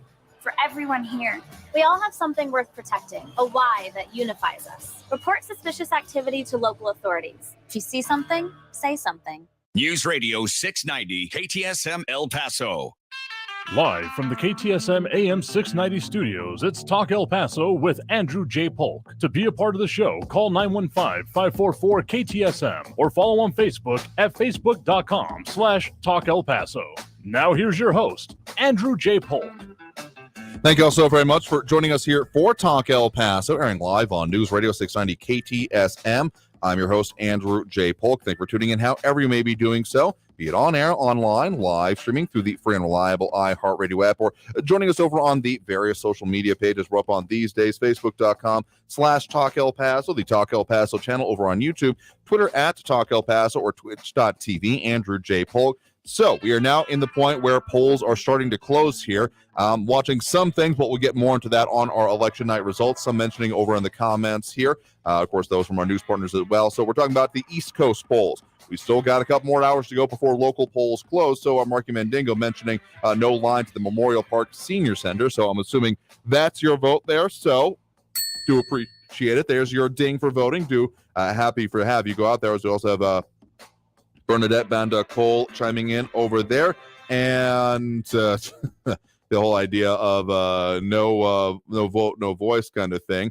And Keith Weldon saying that's it. Mother-in-law became a citizen and has exercised her right to gripe since she raised her hand. Do appreciate that. You're letting us know her doing that. Ed Cora and mentioning that the RNC mentioning suing Arizona to keep the polls open because of the early problems with the machines not validating ballots. Similar-ish kind of situation, not necessarily for the same reason, but Harris County here in Texas, actually, of course, Houston area we're talking about, going to be open 1 hour later. So they will be open until 8 p.m. local time. So that'll be coming in right about the same time that we are. So those results going to be a bit delayed, but not necessarily exacerbating or changing much on some of the races we're going to be keeping our eye on, particularly here in Texas, that whole southern tip of the state.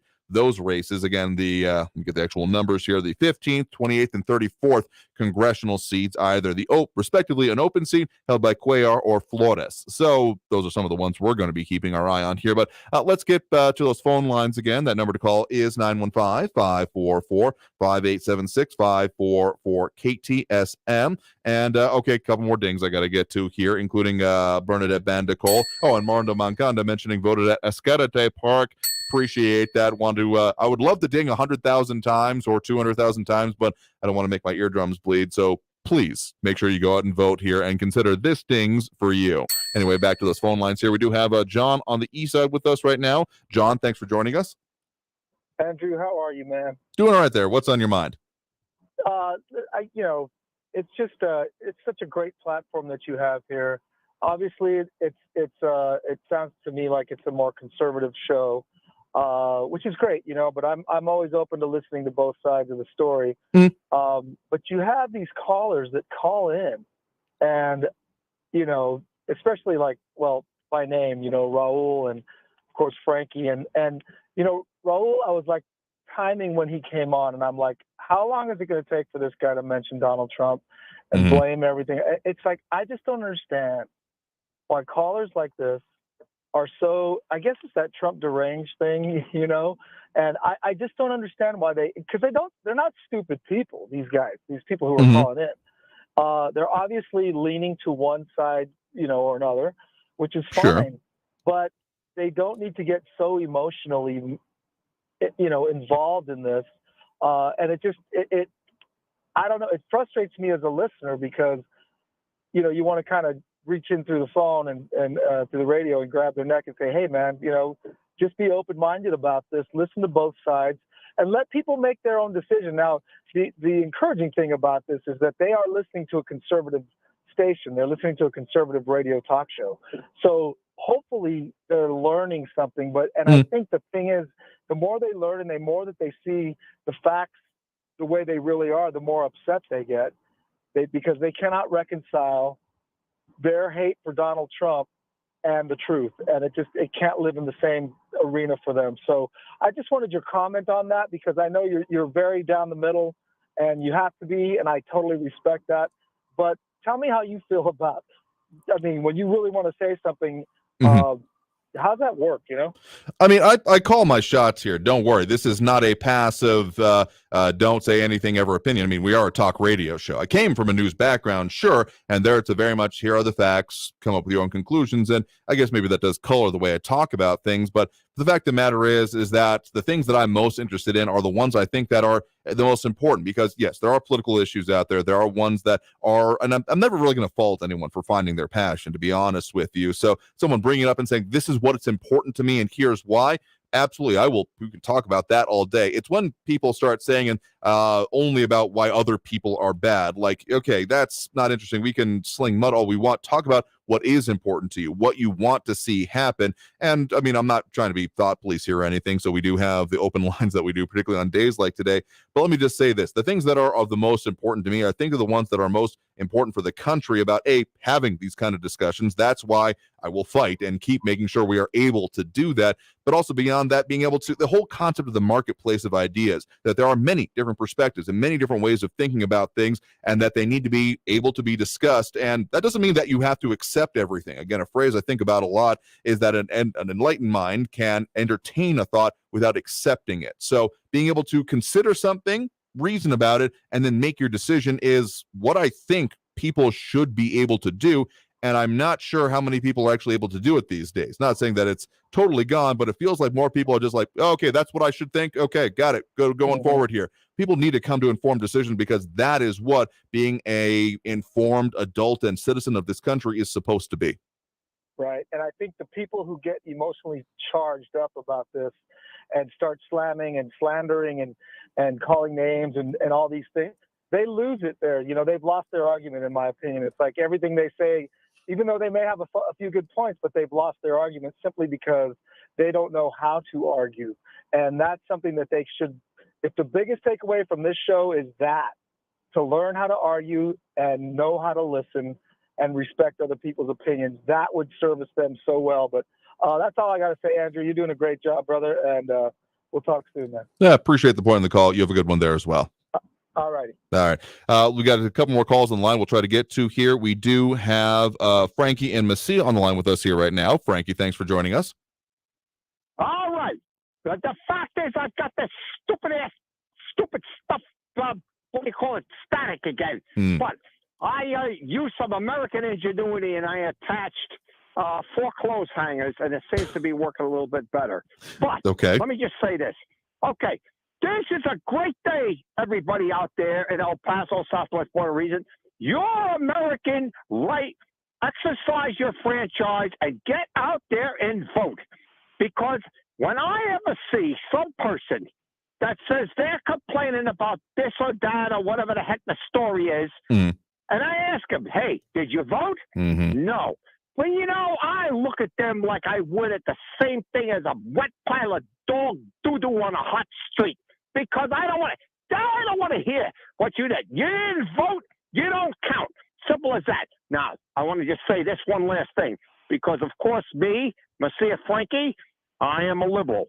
And if all of a sudden the conservatives take power, then all of want to say is exactly what Jesus Christ said on the cross in Golgotha.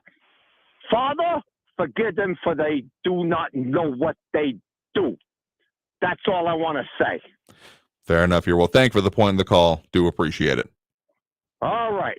I mean, again, just as a shout out to our Southern New Mexico listeners and audience, we will be focusing on some of those races as well, primarily the New Mexico 2nd Congressional District. Again, that's been one of our major overarching focuses on what's going to be happening with the congressional relationship and representation for our region. We got 3 seats, and I mean, some differences of the likelihood between them. Again, the handicapping that we've been talking about, but that'll be a part of the election night coverage that we'll be bringing with you. So we're getting up towards the end of the show here now. We'll get to at least one more call here. But then after the program, we're going to be taking a quick break, give us a chance to catch our breath, and then back on with it with more on the election results. That going from 7 to 9 p.m. So, of course, stay tuned in it for there. And a lot of other commentary coming in there. But let's get to at least one more call here. We do have Kevin on the east side with us right now. Kevin, thanks for joining us.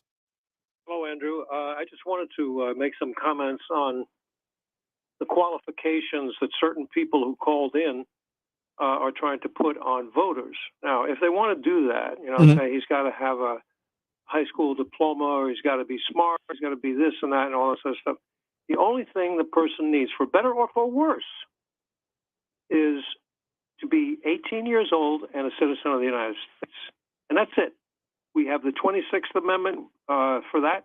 We have the 19th for women being able to vote, and the 15th for disqualification of race as being a criterion for someone to vote. And if people want to change that and say, well, this guy's got to be more educated and this guy's got to be a citizen here for 15 years or whatever it is, if you want to change it, then work the process. But don't be discriminatory against people because they don't agree with what you are saying. I don't mean you, Andrew. I mean I gotcha. You, yeah. That's about it. What I will say is that, I mean, you're speaking about there a little bit of history as well, because, I mean, there have been previous attempts to implement things such as poll taxes or reading tests, or where the phrase grandfathered in comes from is unfortunately a very fraught history. And unfortunately, the history of those things was primarily disenfranchisement. Now, that has been largely removed. I'm sure that there is some phrase I can't use somewhere who is trying to enforce something along those lines. But the fact of the matter is, the whole concept of one man, one vote, one man in the humankind kind of sense here, and making sure that you are able to do that, because, again, the only qualification, as you've said there, is that you are of age, and everything else is up to you. And the fact of the matter is that, yeah, as much as I would love there to be informed people out there trying to put anything like that into law, into any kind of codified system outside of, personal efforts, like I have had the great opportunity over years to be a part of, say, youth leadership conferences here in Texas and Arizona. And it gave me a lot of faith in the future of this country, frankly, seeing, I mean, sure, at hundreds of a time, not necessarily the entirety of the population, but that there were young people who were getting this kind of education. We're finding out about civics, about the way our country works, the founding of it, the free enterprise system, and the way that laws work, change, all that kind of things. Gave me a lot of faith, particularly as they were then taking with that information away from it and taking it into their lives. But that cannot be required, because if you're saying, I mean, in a perfect world, yes, there would be a thing, okay, go to your voter education course, learn about everything that's going to be on the ballot, and then go cast your ballot. But there is absolutely no reasonable way that could be implemented without being entirely and immediately co-opted by pick an interest. Pick anyone who's going to be in charge of it. They are going to put their spin on it, because that is also going to be, unfortunately, an exercise of political power. So if you're setting the base level of what people understand about the election, you can then color it, unfortunately. I mean, that if credit can be given to the founding fathers and the founding generation on how they set things, it was they understood that men are not angels, and so they may appeal to the better nature. The fact of the matter is that human nature is going to win out in the end, and so that's why they set the checks and balances within the national government the way they did, to try and, well, almost co-opt it to a better end, but otherwise make sure that it could be prevented and kept in check as much as possible. Now, they weren't omniscient, and they weren't as prescient as we may have liked to have been, and other issues have cropped up, sure. But the fact of the matter is that being of age and being able to well, all the other rights that are afforded by this great nation is the only requirement that there is. And if you want to see anything change about that, put it forth in law. Probably going to find myself opposed to it personally, but do something about it on your own. It kind of comes back to the whole what is allowed in schools, religion in schools, moral in schools, those kind of things that was brought up way, way earlier. And I firmly hold the contention that expecting that to be taught there, expecting your morals, values, etc., to be done in school, and that takes care of it, is kind of missing the point to my mind. Because if you're not teaching that to you and yours, inculcating those values to the next generation that you have influence on, the hell are you doing? I just got to say that. This is true. And the people who don't pay attention and the people who just go out and vote because this candidate has wavy hair and looks pretty and so on and so forth, excuse me, that is their right to do that. I don't like it at all, but that's their right. And if we want to mess, as I say, we want to mess with that, then do something, pass an amendment. But as it stands right now, those people have exactly the same right to vote as I do, and a little bit of education. Yep, absolutely. Hey, Andrew, thank you very much. Sure thing. Thank you for the point in the call. Do appreciate it. Okay. Have a great one there. All right, with that, we got to take that next break. Getting closer to the end of the show here. Don't worry, we are going to be taking. We were not going to be taking calls so much in the live results because we're going to be in depth on what's happening there. We will take comments and things like that. So we're going to have a couple of guests here with me in studio. So that'll be primarily what we're doing in the next hour in the 7 o'clock hour. Polls locally close 7 p.m., including some that are also coming in from elsewhere. I mean, like the Houston area, they'll be closing at about that time as well. But in any case, whole lot more that we're going to be getting to. Stay tuned. More Talk El Paso after this break here on News Radio 690 KTSM.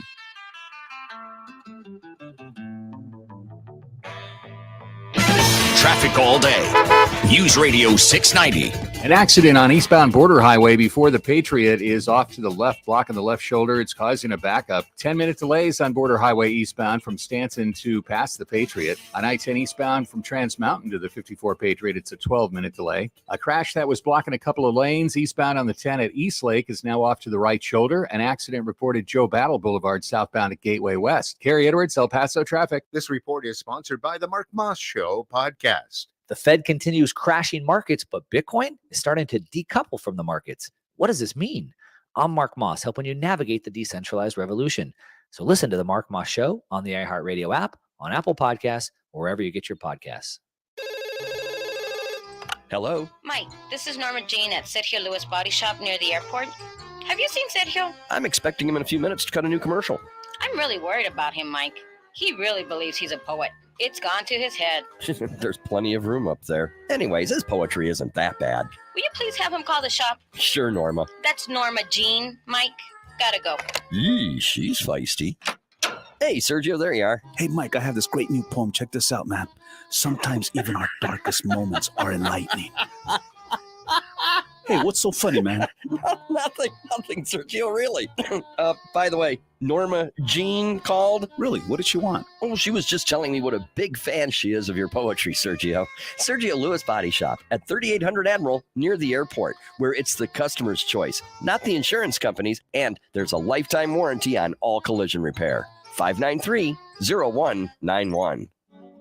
Research shows listeners prefer a personalized experience. So to help you remember, Liberty Mutual customizes your home insurance. We personalize this ad for Amber, who really misses boy bands from the 90s. Hey girl, I'm the cute one, here to tell you how Liberty Mutual customizes your home insurance so you only pay for what you need. I'm the heartthrob. The only thing I love more than you is saving. And I'm the other boy in the band everyone forgot about. Only pay for what you need at libertymutual.com. Liberty, liberty, liberty, liberty. Here's a message just for the attorneys out there. So you passed the bar, joined a firm, or even built your own. Now are you finding out that you're doing more administration than actual law practice? Lexicon can help. Lexicon is a legal technology provider with over a decade of experience streamlining administrative tasks like timekeeping, billing, and more, so you can focus on maximizing billable hours and increasing client satisfaction. Call 855-4-LEXICON or visit lexiconservices.com/go to learn more. Stuff the truck. Saturday, November 12th at Barnett Harley-Davidson. The El Paso Association of Radio Stations invites you to stuff the Salvation Army truck. Over $5,000 in prizes. Free holiday turkeys to the first 400 donors. Donate unused furniture, appliances, dryers, washers, fridges, gently used clothing. Saturday, November 12th, 9 a.m. till 2 p.m. at Barnett Harley-Davidson. One raffle ticket for 20 pounds up to 200 pounds. One turkey per family per car. Minimum 20-pound donation. Broken or damaged goods will be declined. Learn more at barnettharley.com. El Paso's News Radio 690 KTSM. Live from the KTSM AM 690 studios, it's Talk El Paso with Andrew J. Polk. To be a part of the show, follow on Facebook at facebook.com/Talk El Paso. Now here's your host, Andrew J. Polk. I want to thank everyone that has tuned in, called in, commented, participated in the show in every way. I mean, there's a lot more to come here. Again, this part of the show over for today. But coming up, starting at 7 p.m., we will be back on air with you, back online, back on streaming with all the things that we do for election night. 2 hours, 7 to 9 p.m. We will be bringing you that live election night coverage. A lot of focus on the local races. Don't get me wrong. But right at the start there, probably a lot of focus on some of those balances of power, how the House is shaping up, what those flips may or may not have been. And then as more of the results come out, of course, polls close at 7. So you got just over an hour right now to go and make your voice heard, to go and cast your ballot. So you better be doing that. You better be listening to me in the car right now is all I'm saying as you head on your way out there. Listen, I'm not saying that if you don't vote, we're going to fight or anything, but I'm going to be very disappointed in you. And one last time, for all those who did go out and make your voice heard, here is that bell for you, for everyone taking the time to participate in our process, because if you don't, well, you're not showing up. And it doesn't stop there. There's more to be done, more discussion that we will continue to have. So again, as a reminder for our shows for the rest of the week, we will be bringing you some of our great previously recorded interviews, including some new ones, including investigative reporting with our news partners there at KFOX 14, but also looking at the results of the races. We'll be talking about tonight what some of those actual interviews were that we had with those candidates or nominees, what they said about it during the run-up, and now what they need to be held accountable on when it comes to actually being in office or going into the runoffs. What you need to know about those candidates, and so you can further juxtapose them. So we got a lot more that we'll be getting to here. So I want to thank everyone that did tune in, call in, comment, participate in the show. Seriously, making your voice heard in all the ways that matter, and I would think and hope this would be one of them, is important for this process and to make sure that we keep talking about the things that affect us here in the borderlands. So thank you to everyone who did so, everyone who did all of the ways that you can get us with us here. No call-ins for the results show, but we will take some comments and such here. And if you want to add your 2 cents that way, we may check in on those. But in any case, thank you all for tuning in. I've been your host, Andrew J. Polk. In the meantime, until we're back on live, stay safe out there. Look twice for motorcycles when out on the road. And if you're listening just from the 4 to 6 p.m., we'll see you next week. But be sure to tune in at 7 o'clock right now for the results. So I've been your host, Andrew J. Polk. Stay safe out there, y'all. Traffic all day. News Radio 690. An accident on eastbound Border Highway before the Patriot is off to the left, blocking the left shoulder. It's causing a backup. 10-minute delays on Border Highway eastbound from Stanton to past the Patriot. On I-10 eastbound from Trans Mountain to the 54 Patriot, it's a 12-minute delay. A crash that was blocking a couple of lanes eastbound on the 10 at East Lake is now off to the right shoulder. An accident reported Joe Battle Boulevard southbound at Gateway West. Carrie Edwards, El Paso traffic. Hi, I'm Dana Schwartz, host of the hit podcast Noble Blood. Join me on my new podcast, Stealing Superman, for a deep dive into the shocking true crime saga of the theft of a priceless comic book from the home of Nicolas Cage. Someone targeted this very specific, very talented actor and stole something that is very specific to his interest. Listen to Stealing Superman on the iHeartRadio app or wherever you get your podcasts. Hey, Mario Courtney Lopez here. We know how important it is to be confident in all of life's close-up moments. And bad breath can rob you of your confidence. Yeah, it can. Whenever I'm rubbing elbows with celebrities or friends or just chilling at home, I got to make sure I have the confidence that comes with Smart Mouth mouthwash. Smart Mouth is clinically proven to eliminate and prevent bad breath for 24 hours with just 2 rinses a day. Get to your favorite retailer right now for that kind of better together confidence. Find Smart Mouth at your favorite retailer or at smartmouth.com/radio. Portions of the following program were pre-recorded. In 50 feet, turn left. Why are you driving so slowly? After a few drinks, I'm taking it slow. Well, you're not fooling the cop behind you. What? Get ready to pay in 0.1 miles. Getting pulled over for buzz driving could cost you around $10,000 in fines, legal fees, and increased insurance rates. Nothing kills a buzz like getting pulled over for buzz driving, because buzz driving is drunk driving. Brought to you by the National Highway Traffic Safety Administration and the Ad Council. News on the hour and a half. Traffic and weather all day. News Radio 690 is KTSM AM El Paso, an iHeart radio station. NBC News Radio, I'm Mark Mayfield. Polls are closing in parts of Indiana and Kentucky. Kentucky voters are deciding on an anti-abortion constitutional amendment that would mean a near total abortion ban. Several other states have abortion measures on the ballot. In Kentucky, Republican Senator Rand Paul is running for re-election against Charles Booker. Paul is the strong favorite.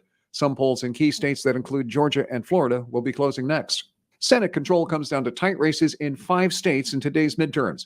Arizona Senator Mark Kelly says he's pretty confident in his campaign. I built the campaign to win. The enthusiasm across the state. Kelly is holding a tight lead over Republican challenger Blake Masters. In Georgia, Democratic Senator Raphael Warnock and Republican Herschel Walker are neck and neck. Republican J.D. Vance and Democratic Representative Tim Ryan are in a tight race for the open Ohio Senate seat. Pennsylvania Democrat John Fetterman's lead has slipped to a razor-thin margin against Republican hopeful Dr. Oz. In Nevada, the Senate race between incumbent Democrat Catherine Cortez Masto and Republican Adam Laxalt is locked in a dead heat.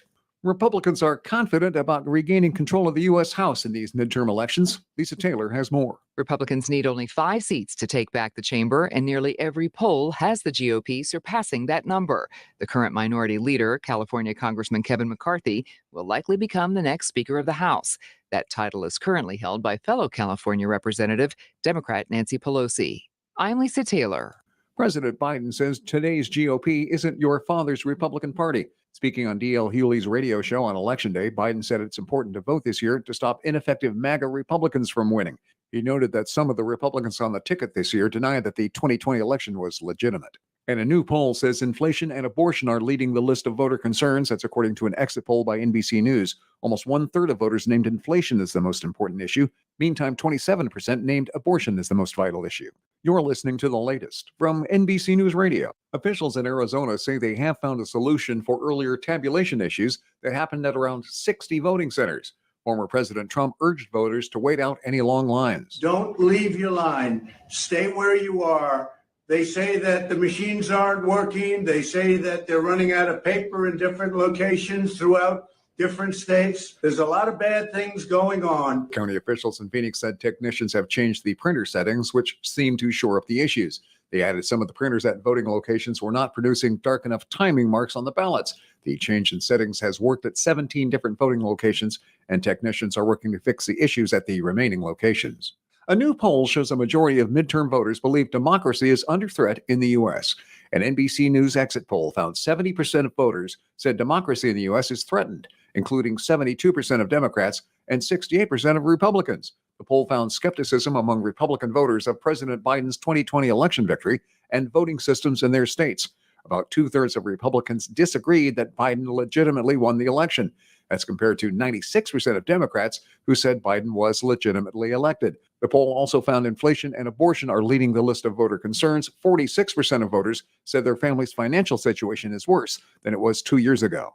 As Tropical Storm Nicole, soon to be Hurricane Nicole, closes in on the northern Bahamas and Florida's east coast, a mandatory evacuation of coastal areas has been issued in Volusia County. Sheriff Mike Chitwood says if you've been ordered to evacuate, you need to get out. The fact that a mandatory evacuation order was issued was not something that was taken lightly.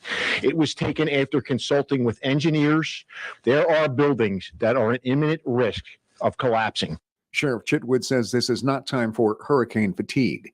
And it turns out one winning Powerball ticket was sold in the Los Angeles area for a jackpot now worth over $2 billion. It's the largest jackpot in American history. Mark Mayfield, NBC News Radio. New, used, and antique. Rifles, revolvers, and shotguns. Gun parts, accessories, and all kinds of fun stuff you don't want to miss. Get fired up at the Provost Gun Show on Saturday, November 12th from 9 a.m. to 5 p.m. and Sunday 10 a.m. to 4 p.m. at Almeida Shrine, 6331 Alabama. General admission is $8. Active duty military pay $7. Children 12 and under are just $5. ATM available on site. A parent must accompany persons under 18. The Provost Gun Show. See you there November 12th and 13th. Tune in to the El Paso History Radio Show this Saturday, 10 to noon, here on 690 AM with your host, Andrew J. Polk, brought to you in part by Pepe's New Mexican Restaurant and Cantina, 6761 Donovan Drive. That's the El Paso History Radio Show, 10 a.m. Saturday, right here on News Radio 690 KTSM. Stay tuned and stay informed with News Radio 690 KTSM, an iHeart radio station. We first opened about 10 years ago. We were small, just a few of us, but it was exciting. I always dreamt of having my own business. It was kind of slow at first, but things started picking up. We had big plans, but in our wildest dreams, we never thought we'd have this much work. Yeah, with so many businesses caught off guard by the storm, Reed Waste Management has never been busier. What will become of your business after a disaster? Nearly 2/3 of businesses aren't prepared for an emergency, and 40% of businesses that experience a disaster never recover. Make an emergency plan now, before it's too late. For a free online tool that helps you develop an emergency plan to keep your business up and running should disaster strike, visit ready.gov/business. Brought to you by the Federal Emergency Management Agency, the American Red Cross, and the Ad Council. News Radio 690 KTSM.